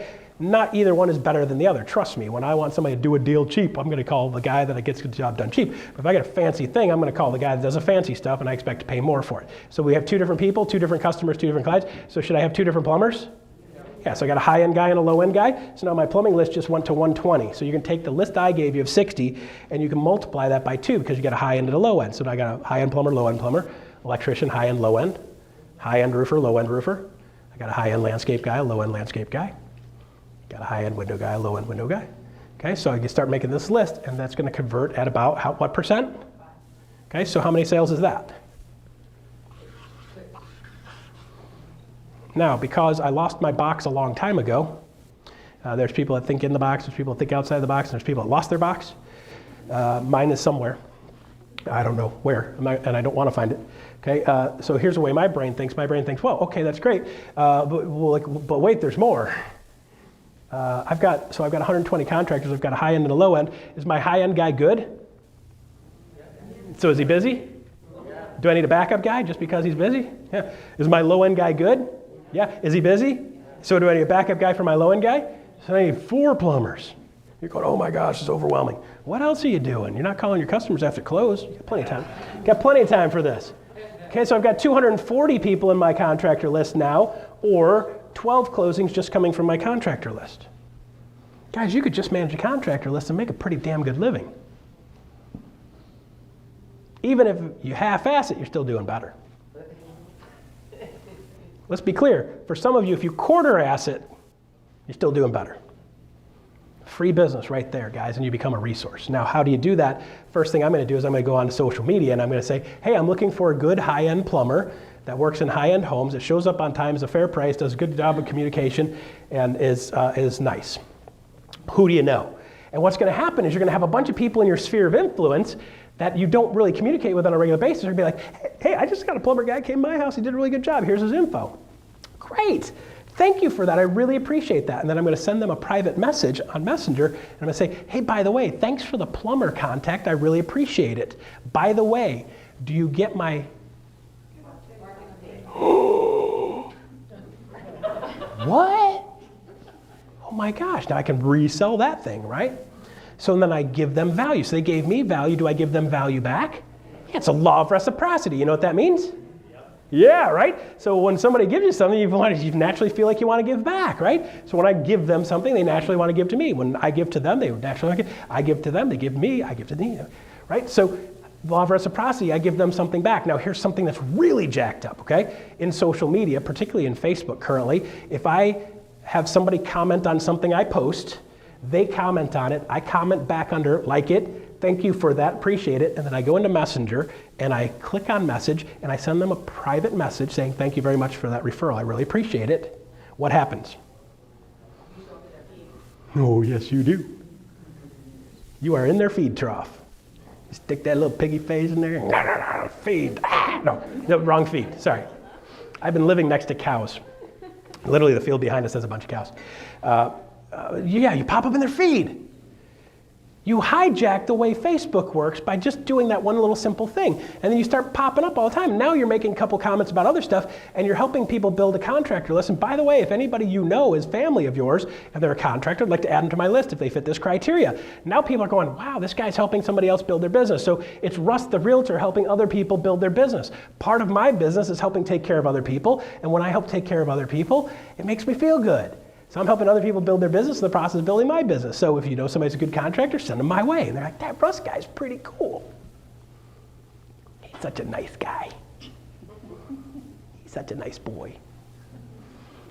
Okay, so just in the process of building a contractor list, what are most real estate agents doing out there? Ready? Pick your feet up. Please, just get them up. High, right? Look at me, I'm a realtor. Look at me, I'm a giant stupid key. My giant stupid clients, I just sold a stupid house. I want to see a dentist go online and Facebook like, just do this the worst way you could possibly do this. And dentist's like, watch this, y'all, I got this, right? It's like, he's in there, he's got somebody's jaw like this, and it's a dude from Apopka, you know, it was like tooth, right? He's working on his one tooth, right? And then he's like, look at me, I'm just drilling the hell out of this guy's tooth, and everybody's going, oh my God, no, stop it! Like, and he's got the soundtrack just. That's what it feels like to everybody else watching you in your stupid giant key things. Okay, I'm not saying don't do it, but what I will tell you is the only people that think that's a great idea are other realtors. Nobody else outside of real estate goes, oh, I love seeing those. Okay? So when you're starting to do this kind of stuff, instead of saying, look at me, you're saying, hey, look at me helping you. Let me help you. So it's like, instead of saying, let me get something from you, here, let me give something to you. I got a guy that, and I won't name his name, but Neil is a jerk. And he stands there with his stupid sign, and he's like, hey, if you guys need a real estate agent, I'm your guy. And he stands there with his stupid sign. He's like, and I'm like, dude, your mom stopped liking that. like 2 likes, right? And somebody accidentally tripped over it. It wasn't even purpose, right? So guys, stop doing that stuff. Start adding value. So now you've got things you can add value. I'm not saying don't do any of that. I'm just simply saying do this more. Do this way more. Do this way more. And what happens? People start coming to you instead of running from you. Okay? I know some of them are like, ha, ha, ha. I wasn't kidding. It's funny, kind of, but it's sad because, like, how many of you guys need to make a little more money? Yeah, right? So, like, let's do this stuff. And you get people coming to you, right? You start building rabid fans, okay? So, there's contractor list. Good? Recipe number 2. If I had a third recipe, would you like to see it? Okay, so here's a fun part. Mitch, I told you I would, well, that wall's greasy. Apparently a chef, like, they had a buffet here. You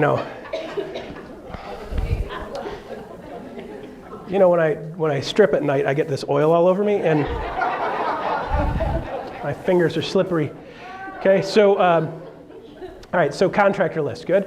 Market update, contractor list. So Mitch, I'm going to send you the list, the contractor list, and it's got the 60 things in it. I'm going to send you that list, and at the bottom of it, it's got that recipe. You guys are like, oh my God, please, I want to know that recipe. It's got the recipe written on the bottom on how to do that and implement that. Okay, so I'm going to send. There's only $25. And I'm going to send it to Mitch, and he'll charge $25 for access to that. Okay, and we'll split it because I need more oil. Okay. All right, so recipe number 1 was? And you're going to do them, right? Yep. And there's a video that I'm going to send to Mitch that'll say how and why to do a real estate market update and a couple samples, right? I will do one for you guys live here, okay? So I'll show you how I do a short one here. I'll show you the whole thing. You can watch me do it, okay? Ooh, now I'm nervous. Okay, and then recipe number 2 is? Build your sphere contractor list, right? Okay, let's define sphere of influence, okay? Anybody you know and anybody that knows you, that's your sphere of influence. You're like, what? But I only like the people that like me. Okay, all 4 of those people. Plus, let's do all the people that don't like you because it's a bigger list probably, okay? So sphere of influence, I'm going to define sphere of influence as somebody I have name, address. And people are like, well, do you really need their addresses? I don't know. Do you want to sell their effing house? You probably need to know where it is. It'd be helpful. We're house people. And by the way, that's what we call the house. Okay? So address. Get the address. Just ask, right? But somebody's like, how's the market? You're like, oh, the market's pretty good. Would you like me to show you how to get top dollar for your house? And about, no. I do a real estate market update. You want me to send it to you? Great. Your name? How do you spell that? Smith? With an E? You're like, what are you, an idiot? Smith. S-M-I-T. With an E, and oh, no. Oh, I got it, right? Always ask, because you don't know, right? Okay, and what was the lady that came in late? What was her name? How do you say your name again? Milagros. Milagros, right? And how do most people pronounce it? Milagros. Milagros. Hey, Milagros, how you doing? Milagros, right? So like, and then I spell it phonetically, because I will never remember that. Okay, and then you get, and what's your address, right? Well, what if they look at me and they say, well, why do you need my address? I don't know, I want to mail you a $100 bill, but now just being such a jerk, I'm not going to send you shit, right? I send everybody $100 on their birthday, but you don't want to bite me, okay? One less thing for you to worry about. Right? Like, you've got something they want, they'll give it to you, right? Okay, so address. Do you need their phone number? And then email. And you're like, what, email? Yeah, remember, part of our recipe is email, right? Okay, so you need their address because you got to send something you lick to him, and he's going to touch it, okay? And then I need their phone because every once in a while I might pick up the phone and be like, hey, did you get the thing I sent on the thing? Did you see the shift that's going on? Fax? And they're like, no, I didn't. Okay, that's because there isn't one, and that's what I said on the video. You should probably watch the video and tell you there's really not a shift going on. This is actually like wintertime, inventory should go up a little bit. That's normal, okay? So that's basic info. When you have one of those, what I would do, I have a point system that I would track with my people and myself, because at the end of the day, I got to the end of the day and I was like, my wife's like, well, what did you do today? And I was like, I worked. And my wife's like, on what? I'm like, stuff. And she's like, what stuff? And the real question would have been like, hey, when the hell are we going to get a freaking paycheck? Okay? That's what she probably should have asked, but she's way too nice. Can you imagine the type of woman that has to put up with me without dollar bills all the time? You thought I was going to let that go? I'm not, okay? First time anybody ever said that, so I'm going to run with it. Okay, so the important part is you have to have a way to track yourself. So I built this little thing called 30 Points to Success, so I knew every single day I got to get 30 points of money-making activities. One of my things was if I got this information from somebody, then I would get points for that, right? So if I did that a couple times a day, I would have enough points for a whole day. So now I get to that and I'm like, did I do my job today? Yeah, I got my 30 points? Yeah. And I was like, well, I'm just going to get 40 because I'm an overachiever. Right? So I get 40 points a day, and at the end of the week, I know I got 40 times 5, 200 points for the week, and I got to Friday, 200 points. If I had 200 points before noon on Friday, you know what I did Friday afternoon?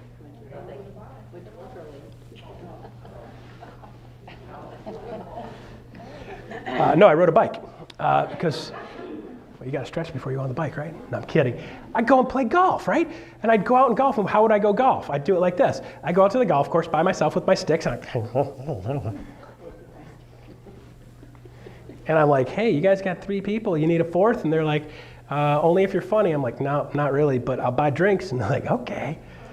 So I go golf with 3 strangers I don't know, and what would happen? And we're playing golf, and the guy's like, oh, I've never seen anybody golf wearing a vest and a shirt and a tie. Oh, well, that's how I roll. And they go, what do you do for a living? And I say, I'm a realtor during the day and a stripper at night. And then the one guy's like, oh, me too. I'm like,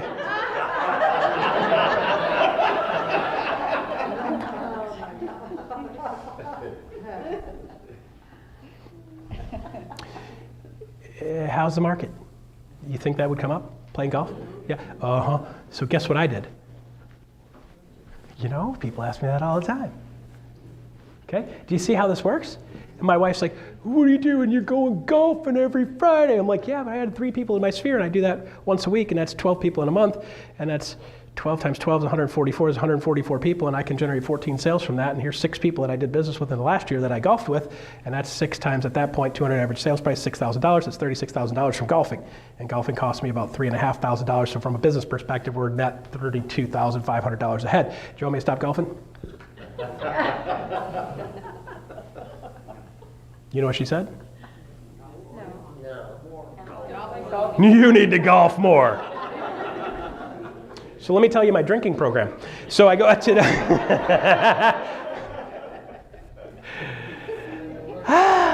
Okay, I can do this all day, guys. I seriously can. Okay, so I'm going to go out and do things that I enjoy, and I'm going to build my business doing that. So for me, adding somebody to my sphere that I don't already know, and I've got something they want, and I add that info, that's a win for me. If I could do that 3, 4, 5 times a week, just doing stuff I love. People are like, well, Russ, how do I build my business? Well, I don't know. Go out and do stuff you love. And when you do stuff you love, now you have a way to convert that. See, if you go out and do stuff you love, and you don't have a way to convert that, you're just out having fun. But now if I'm out doing stuff that I love and I can convert that into money, now I got a hobby that's paying for itself, generating income, and well, let's see, Russ, what's your business? I don't know, I golf and I make money. They're like, what? So what should I do to grow my business, Russ? Oh, I don't know, go out and have more fun. Huh? Do you remember how this started? Hey, Russ, what I'd like you to do is I'd like you to go out and do a bunch of stuff that sucks. And if you get really good at it, you'll have a bunch of money, but it'll still suck. What's my mantra? Happy, healthy, wealthy, wise. Happy first, right? So if I'm not happy, I'm not having fun, I'm not wanting to do it, right? And if I do that and I do a reasonable job being healthy, and then I make a bunch of money, now I got a happy, healthy, wealthy person. Is that good? If you got happy, healthy, wealthy person, everybody gonna call that one wise? Yeah, well, you earned the last one. So happy first, right? Do stuff you love. Okay, so now you guys have some stuff that you like.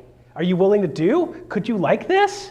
Yeah, okay, so happy first, right? And then healthy, make sure you're taking care of yourself. By the way, I did a ton of business with people doing triathlons. I was training for triathlons. I was racing triathlons in my 30s, my later 30s. I go out and then I train with a bunch of people on bikes, right? You got a bunch of dudes on bikes and a bunch of girls on bikes and a whole big pile of them, and you show up regularly and you show up consistently. And then what happens? You're riding a bicycle along and somebody behind you is like, hey, Russ, what do you do? I've never seen anybody ride a bike wearing a vest and a shirt and a tie before. Don't worry, I don't wear this when I'm stripping. Okay, so, yeah, right? And they're like, now there's like 50 people every week, and then there's another 50 people, and then I realized, hey, I'm riding a mountain bike around in Florida, which is brilliant, right? Ultimate oxymoron. Mountain biking in Florida, right? It's more like chasing around phosphate mines and trying not to get eaten by an alligator. I'll tell you what, these guys in Colorado, they're like, it's downhill and steep. I'm like, yeah, at the bottom we have alligators. Okay, so I'm riding a mountain bike, and then I realized if I ride a mountain bike consistently, there's this guy, Gary, that follows me around, and every time I'm following around, he's like, hey, Russ, how's the market? Like, son of a bitch, it's me and my spandex and my knee pads and my elbow pads and my helmet and my vest and my tie. And, and he's asking me about the real estate market every time we're riding because he knows I'm the real estate guy. So I give him an update live, doing 15 miles an hour through the woods, okay? Kicking armadillos, okay? But that's the life, that's the reality, right? And then I realized there's 700 people in a Swamp Mountain Biking Club. Oh, I could just ride my bike every day. My wife's like, what are you doing on Tuesday night? Riding my bike. What do you do on Thursday? Well, they got the other ride at the other place. I got to go. Saturday's work day to help do help clean up the trails. And by the way, the work day's even better because what happens? You're standing around helping people work, and you sit down like, man, I'm really tired. It's really hot. Oh man, hey Russ, it's good to see you. Hey, by the way, how's the market? Only happened like 800 times, right? So I had 543 people every month that got my real estate market update. Those are the ones that volunteered that wanted it, okay?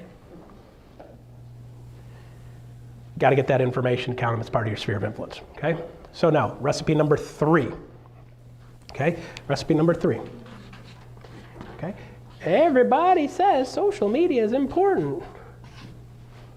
Yes, I spelled that. S-O-C-A-I-L. See the way I spell? Like, what? We're missing an I. There's no I in team. Okay, so social media done right. Okay, so let's think about this, guys. Do people want to see you bragging about your business? No. Do people want to see you as the real estate person doing cool stuff? Yes. Would they like to see the real estate agent doing interesting things? Would they like to see the real estate guy that rides a bike? Yeah. Would they? Yeah, they will. Yeah, because all my bike nerds want to see the bike nerd doing bike nerd stuff. She's like, no. Okay. Do all of the people that like food like seeing me posting pictures of Russ the Realtor doing cool food? Yeah. Could Russ the Realtor do a whole social media campaign on checking out cool mom and pop privately owned restaurants? Yeah. Could Russ the Realtor be the guy that is Russ the Realtor, the foodie, checking out food around town? Yeah. Could it be, well, see, Russ, I don't really have a whole lot of money for that, but hey, could it be Russ the Realtor checking out the 10 best places to get good dinner for under 20 bucks? Could I be Russ the Realtor checking out every roadside cockroach-infested barbecue joint on the side of the road? Heck yeah. Right? Get your shots and go take a wing at it, right? See what happens. Get a tetanus shot, get a flu shot.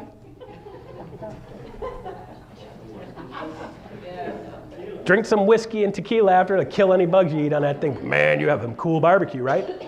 Could you be Russ the Realtor that's got kids? Got 2 little shrimp kids, right? Russ the Realtor, like, here's 10 cool places to take your kids.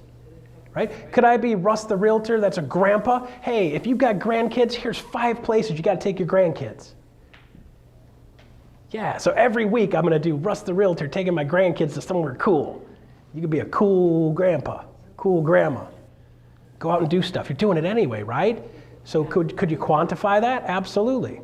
Right? So part of social media is going to be having a flavor, right? So you gotta have a flavor of some sort.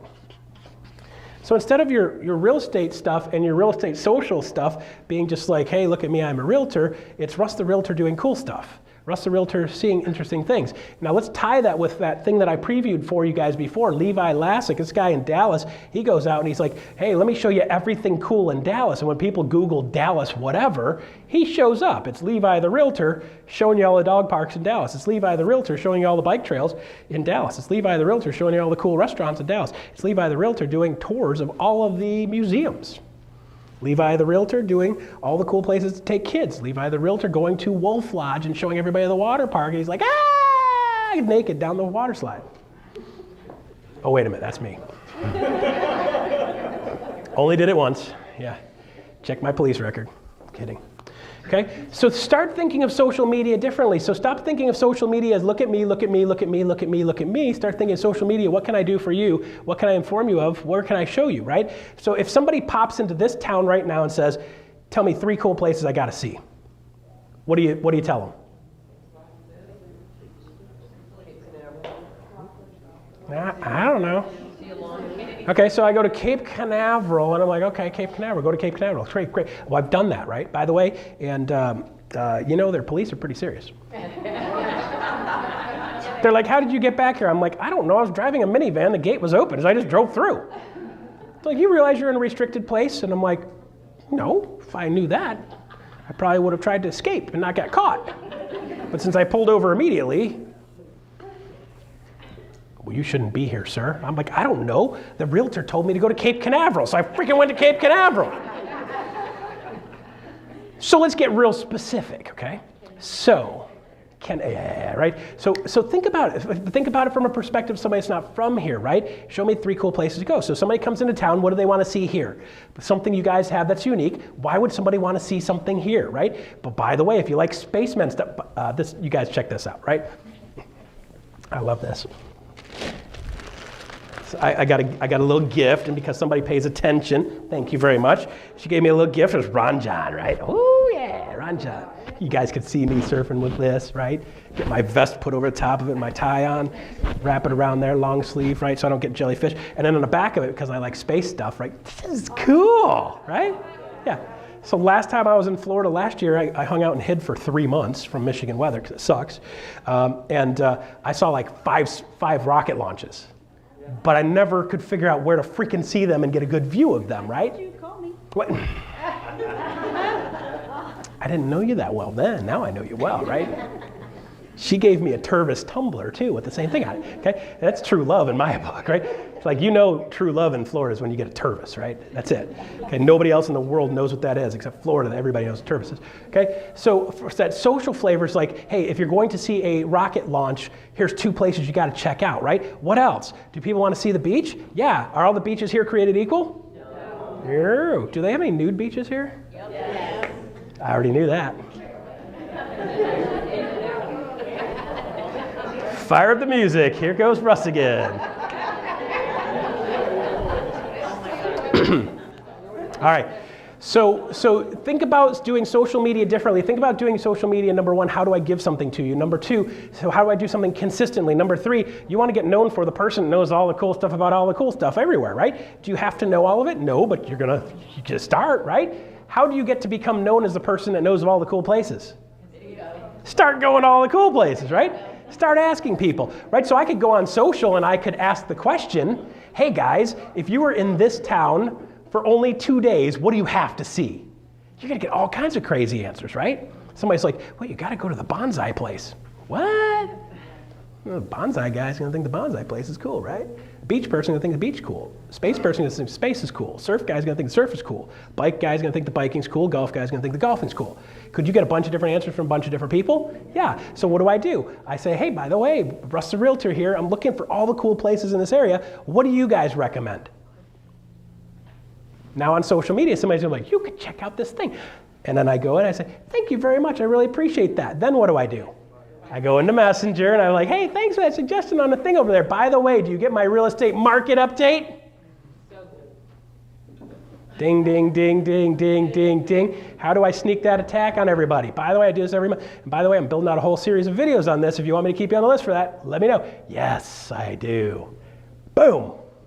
You're welcome. Oh, by the way, do you live in a house? You do? Oh, good. Is your house perfect? No? Things break on it? Yep. I got a list of people that can help you with that. So if you ever get stuck and something breaks on your house, don't hesitate to reach out to me. I'll be happy to help you out. Sound good? Yeah. Cool. Good? You guys are like, holy shit, this is actually thought out. Huh. Wouldn't have thought so in the beginning, right? Okay, so social flavor. This gives you the ability to start building a net. And he's like, nah, I thought this was going sideways. Okay, so social flavors, cool, okay? So I'm gonna start doing things that are cool. So when you say, Russ, how do I build my business? So now I'm not chasing people, right? I'm building my business. I'm not recruiting people, I'm building my business. I'm not trying to get stuff from people, I'm trying to give stuff to people. In the process, people want to give stuff to me because of the law of reciprocity, okay? Social media, boom, super strong. Okay, and you're gonna put all those little videos on YouTube, right? And then, did you know you can optimize stuff on YouTube? Mm-hmm. Would you like to learn how? Yeah. Go on YouTube and type in optimize. And they'll tell you how to do it. You thought I knew how to do that? Hell no. Okay. Yeah, so you go on YouTube. So now you got all these little nugget videos, and here's what happens. You're gonna search optimize it, and you're gonna do a little hashtag Space Coast, hashtag Spaceman, hashtag Russ the Realtor, right? You're gonna do your stuff with that and you're gonna start making connections. And when somebody's like, hey, I'm going to the Space Coast, what's cool to see? Bam, okay? This guy, Levi Lassick, his first year just doing that, talking about stuff that's cool, he posted it on social, drops it on his YouTube channel. He built out 50, 60, 70 videos and just search optimize them, which is basically put your name in there. So I'm gonna put Russ Laggan, Russell Laggan, Russ Wagon, somebody spelled wrong. Laggan with one G, right? Space Coast, Realtor, real estate. Okay, that's it. So you're like, real estate, Russ, cool. And it's like fun. People are like, fun places in Space Coast. Boom. Now you pop up. Okay? So you can cross-reference that with your social, drop it on your YouTube. So Levi Lassick in his first year doing real estate, not being a real estate agent, just doing his YouTube channel well, 64 closings. Oh, it gets worse. 150 something last year. He's only been doing this 2 years. He's at 150 something. Okay? All he's doing is this stuff, guys. That's all he's doing. What's that? Does he show the houses too? Where does he hire people? Let's see, if you close 64 houses, you can do it any way you want. Yeah. Well, you could, right? He can have a team. So I did 143 closings in 15 with one full-time, one part-time person. Okay. So is it very doable? Sure, but you got to have systems for that. Okay. So with that being said, can you guys do that type of social? Big shift in the way you do social. Okay. I have a white paper that has a list of the different things you can talk about as a real estate agent. Would you guys like to see that list? Yes. You kind of get some juices flowing. Right? Okay? And then at the bottom of it's got the little recipe that details out what I just told you. So go on Facebook and go on social and, okay? And then anybody reaches out, you reach back out to them again. By the way, I didn't add this, but I'm gonna have to add this. Reach out to them in Messenger. I just learned that one last week, by the way, from a guy named Tristan Ahumada, lab coat agents, consulted Facebook on social media. Pretty smart guy, right? He's the one that figured out that little hack where if you messenger them, then you pop up everywhere. And you're like, this Russ the Realtor guy is eating better than anybody else I know, right? Okay, so that's the kind of stuff you can do. So that's recipe number 3. Good? Whew. Okay, so you guys want to learn how to do video? Okay, ready? No, you're not. He's like, I've met this guy. No, I'm not. I'm absolutely not ready for this. Okay, so video. So the quick version of video, okay? Super, super simple, okay? Let's do video. Let's do a separate thing here. Okay, video. Okay, number 1. What's rule number 1 of video? Do it. Do it, okay? Okay, let's do video made simple. Okay, video 101, okay? 1, opening. 2, stuff. Let me know if I get too technical. 3, I was talking to myself here, guys, by the way, because everybody else is making it so hard. I'm like, can you make this my version? Okay. 3, close. Well, Russ, doing video is really hard. Uh-huh.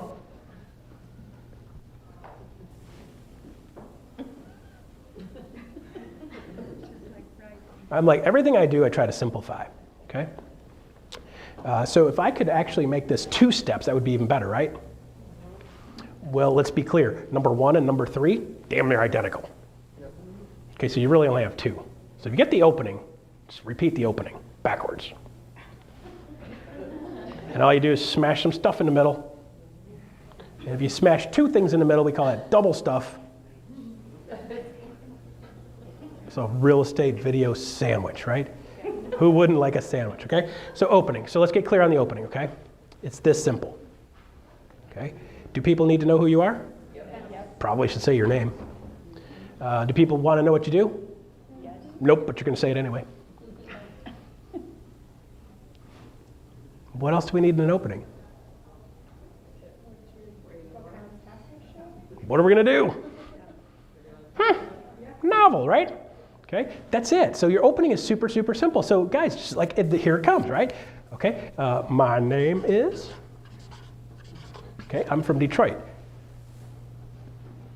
Dun. My name is, dun.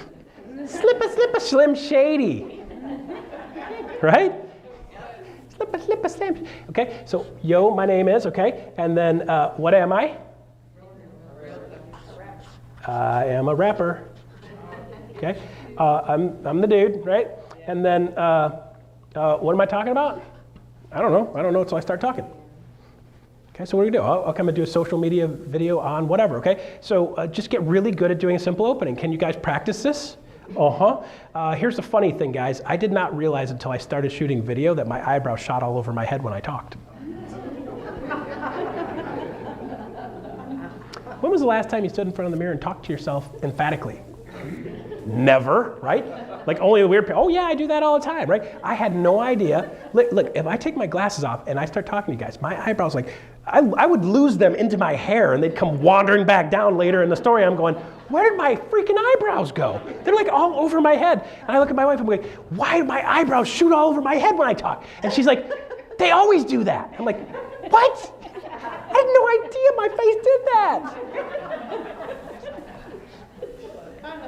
So be prepared to be surprised, right? For those of you who do Botox, you already look surprised.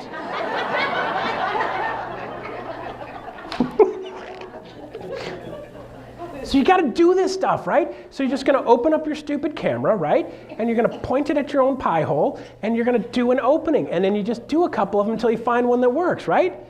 So here's my opening.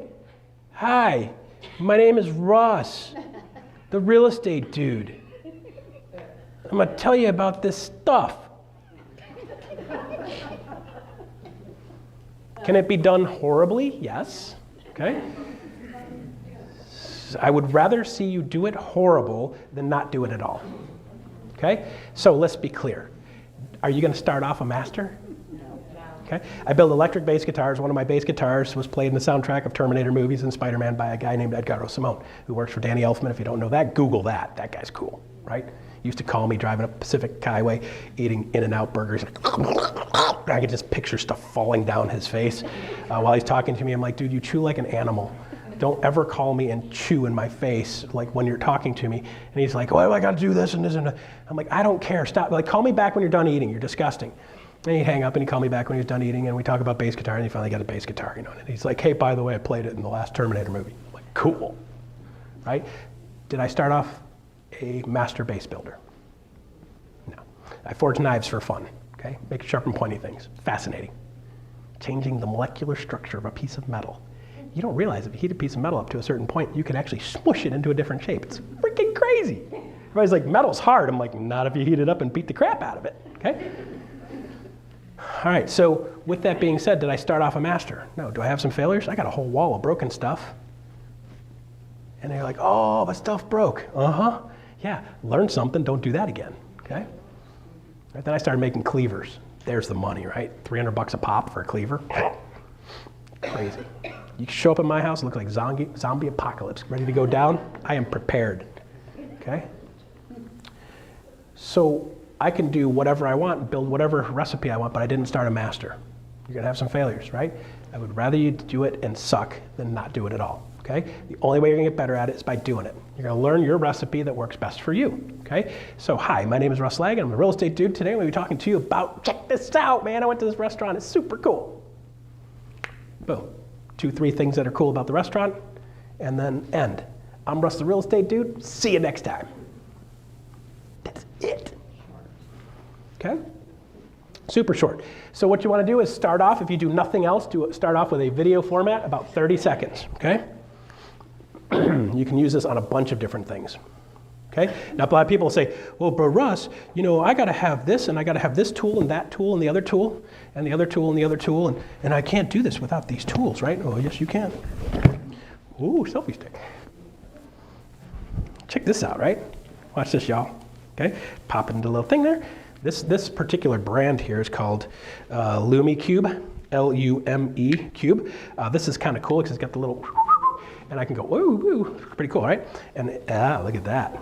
Chicka wow wow, chicka wow wow. That just got sexy. Okay, so I can do it like that if I want. Okay, I will never shoot a video from that angle unless I do this. Do you know why? I will tell you, I don't care how beautiful you are, if you do this on a video. I'll post it on Facebook later. You're like, I didn't know.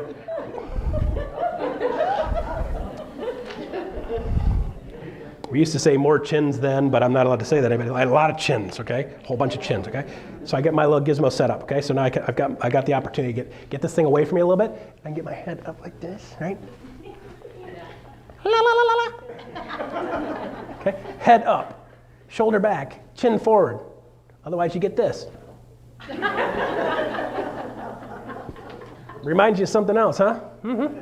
Okay, so start off like that, okay? Hi, my name is Russ Laggan, okay? So here's a fun one. Do you guys know what the actual, here, let's do a real video, ready? Watch this. We'll do one live, but I want a real number here. Okay. Do you know what the supply of homes is here in the immediate market neighborhood area? What is the supply of homes? Supply of homes is if no other homes come on the market, how long will it take for the homes to go away? What is the absorption rate? You guys call absorption rate over here. Okay. I'm going to do self-facing camera. You know why? Because I feel pretty. See me? Good? Head forward, out, right? Good? Cool? Watch this, y'all. What do they call this, Brevard County? Yeah. Space Coast? I don't know, you can call it whatever you want. Space Monkey Land. All right. Okay, so I'm going to do video here, ready? Hi, my name is Russ Laggan, real estate dude. I'm doing a video live. I am in Space Coast, Brevard County, otherwise known as the place where the space monkeys hang out. If aliens invade, they're probably going to come here first because we've been shooting crap at them forever. They're probably going to want to shoot back at us. But here's the cool part, Brevard County. These guys in this room, a bunch of real estate agents, they don't even know this yet, but Brevard County's at a 0.9 month supply of homes. And by the way, I got the numbers right here. 1,398 sales with 1,316 listings. That means in the last 30 days, there are actually more sales than they actually have inventory, which means it's less than 1 month supply of homes. So if you're thinking about buying Brevard County, by the way, Florida's still hot. So buy a house in Brevard County.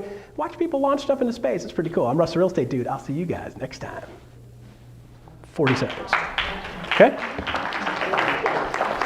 Now, here's how tough this is, okay? I want to show you how hard this is. Do I need to do anything else with that video because of the way I did that video? I don't, okay? Okay, so what I can do is I can take that video. If I need to, I can edit the front and back. You'd be like, well, Russ, how do you do this? And if you don't get it end to end and you screw it up, just stop. Start over, it's no big deal. If you mess it up, it's no big deal, okay? So what I can do is I can take that thing and I can edit it real quick, clip the end off of this way and the end off this way if I want to, okay? Or I can just ship it as is. Right? So what are you going to think I'm going to recommend? Who cares at first, right? Like nobody expects you to be perfect. By the way, statistics will show that when you do something that's not perfect, not super over processed, people are much more likely to want to do business with you because you're not fake and full of crap. Okay? Organic stupidity. Demonstrate it. Oh, I mean, incompetent. I mean, no. Don't be afraid to screw some crap up, right? If you mess it up a little bit, like guys, I'm doing you get like 40 minutes into an hour session and you're shooting a video, and I don't know a whole lot about video editing stuff, and I like and I study on something. Easy for me to say, let's start over, re-say the word again, okay? You'll find little tricks that'll get you going, okay? So here's a fun one. You guys want to get really crazy with it. All right, this is a tool that, there's some people that are like, you gotta have every tool. I don't. Sometimes you just gotta sometimes you just gotta whack people, right? Do you like this? It's a club, yes. When those people are not cooperating, you just grab this thing and you put a beat down on, no, go on Detroit style. Okay, so something as simple as this, you got this little button here, and woo! That's all, watch this. And it keeps on going, Come on, you got it, little guy. There you go, little twist. Okay, so you're like, well, Russ, I don't know. My arms aren't very long. That lady in the back's like, my arms are way. Like, that's T-Rex. Okay. Now I can set this thing up just like this, right? And I can fire it up. And here's a fun part. I'm going to show you guys a couple cool video tricks. Ready? Okay. Number one, you point it at yourself because I look good. Oh yeah. All right, video's running, okay? And I'm like, wow, that's too high. Okay, cool. So I'm going to adjust it down a little bit like this, okay? So what I want to do is I want to get the video at about eye level or so, plus or minus here, so you guys can see what I'm doing. Here, check this out, okay? So I got the video, so you don't want to be this like, I'm Russ Laggan, and it's just like, it's business. And you don't, here's a ceiling view, right? Don't do that. And you're like, here, okay, there's my, nope, stripper time. Okay, so you just find the right thing and you get your height and you get the right, and you back up so you get just the right amount of, okay, so I'm gonna go down just a little bit more, right? So you just frame yourself in there, boom, now I'm in the middle of this thing, right? And you can see me, kung fu, hi-ya-ya-ya. Okay, you want to get yourself positioned in this thing, okay? So now it's running, okay? You're like, well, what do I do, Russ? I run. Okay, so here's how I start video. So I start the video, boom, get it running, because then I don't do this. I'm like, record, click. Okay, so I start like this, put my hand up. Count to 3. 1, 2, 3. Hand down. 1, 2, 3. Hi, I'm Russ Laggan, real estate dude. And check it out! I'm in Brevard County with a bunch of people doing a video a different way. And one of the things that you might not know is the average sales price has been going up crazy. Median sales price has been going up crazy. Oh, here's some of my numbers right here. Whew. 2018, the median sales price is 125. 2020, median sales price is 140. 2022, median sales price, boom! 234, big jump, right? 2023, everybody's like, well, market's collapsing, it's crashing. No, not so much. 2023, median sales price, 248. By the way, we're still at a 0.9 month supply of homes here. So with that, you don't have a crash at a 0.9 month supply of homes. House prices are probably gonna still keep going up. I'm Russ Laggan, Realtor. I'll see you guys next time. 1, 2, 3. Okay, now I can stop. So you see me start, like I can stop this thing now. Okay, and then if I'm going to edit this video, it's super easy to edit this video. I turn it sideways, click, right? I can hit the edit button, if I can find it. Let's hang on a second here. Edit, boink, there you go. So now I can hit edit, and when I tap this thing on the side, I can adjust this, and then what happens, you see me how I pause at the end, 1, 2, 3, bam, okay? Watch the beginning. I go from the beginning here, slide this over. Okay, I can slide over and go, okay, my hand went up, la la la la la, Russ is being a goofball. Okay, I can adjust this here. Yep, watch this. I go kung fu, hi-ya, hi-ya, oh yeah, he's crazy, 1, 2, 3, 1, 2, 3, 1, 2, 3, doink. Okay, watch this. Let's go back. Oh, I messed it up. Here, watch this. I'll go back. I gotta go back again, okay? Hand up, 1, 2, 3, down, 1, 2, 3. Okay, now I can adjust to that spot. Dink, there you go. Video's edited. Hi, Russ Laggan, real estate dude. Check it out. See, I go like this, and when I go down, boom, I can edit right to that point every single time. And then you get to the end of this thing. Zip, okay, watch how the ending goes. Here's how the ending goes.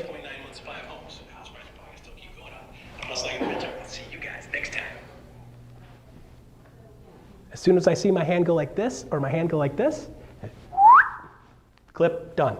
I can edit the video down in seconds on my iPhone, okay? So if you mess something up, you just gotta have your rhythm, you gotta have your thing. I start the same way every time. Hi, I'm Russ Laggan, real estate dude, and talking about, go. Those are real stats, by the way. I'll post those for you guys. You can send them out to people you know. Real numbers from your market. Yeah. Pat? Where's Pat? Pat gave me the number. Pat gave me the number. So if they're wrong, blame her, okay? Real? Oh! All right, so somebody else gave you the numbers, okay? So guys, is that easy? Okay, now here's another fun little trick. Here, watch this, guys. This is the fun one. You're like, well, Russ, how do I remember all those numbers? Well, you can just write them down, guys. It's not that hard, right? The better thing you can do, and you'll see me do this quite a bit, is when I'm doing video, you'll see me rapping out some numbers, and you're like, how in the world? And I'm not holding anything, right? So here's what I'm going to do: 140, 178, 224. 240, okay? I'm gonna write those right there, and here's the fun part. When I pop open my video, you guys are like, well, how do you remember all those numbers, Russ? I got facing me. So what I'm doing is I turn my video on, bam, go like this. If I'm standing right here, they're directly behind me, I can read them, I can see them, but you can't tell I'm not looking at you, right? The one thing that I hate about video that most people don't get really well is you don't look at the camera. By the way, the camera's up here. Right? You see these people and they're like, it looks like they're looking down. It's like, what are you looking at?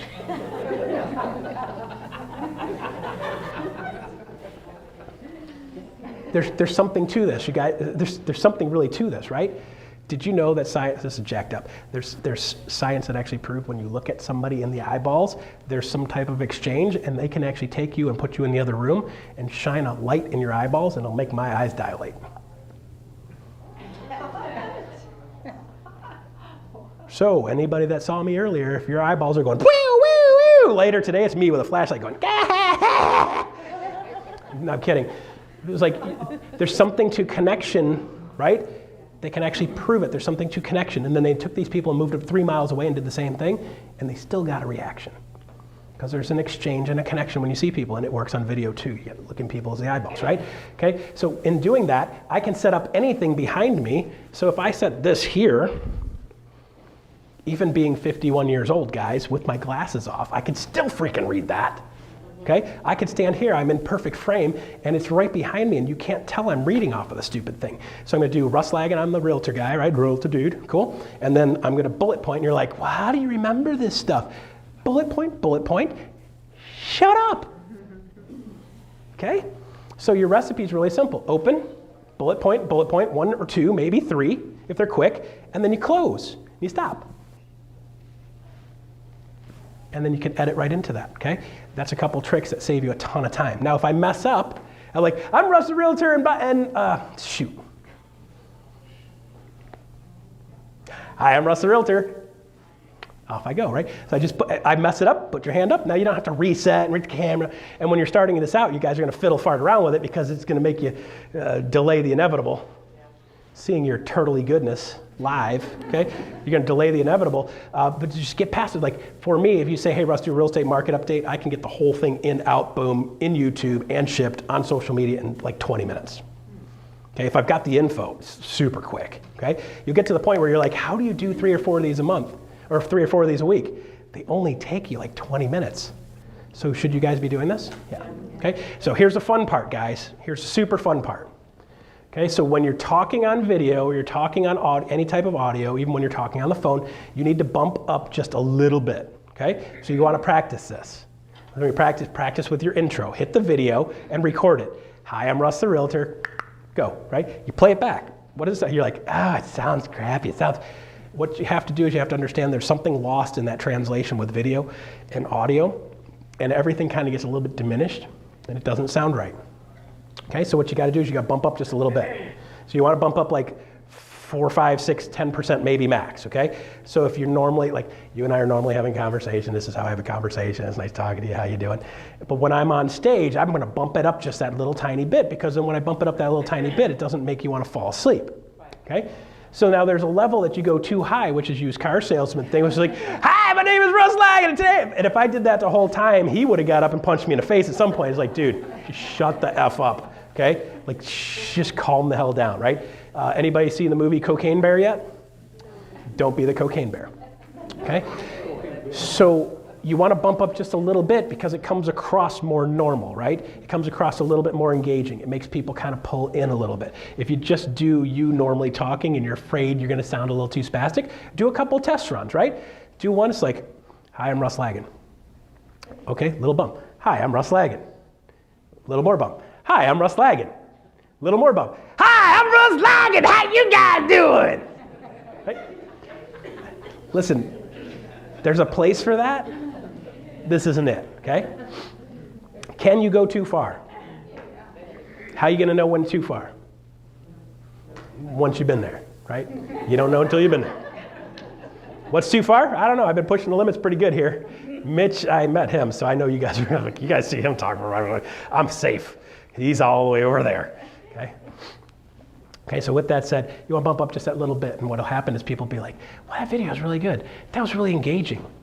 That was really interesting. You start sucking people in with a little bit of energy, okay? One of the things you guys don't know, if you hug me later, I'm super moist.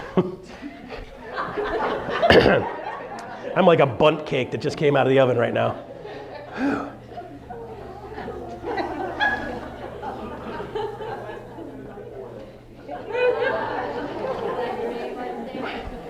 Bundt cake, yes, that's my name. That's my stage name, is Bundt Cake.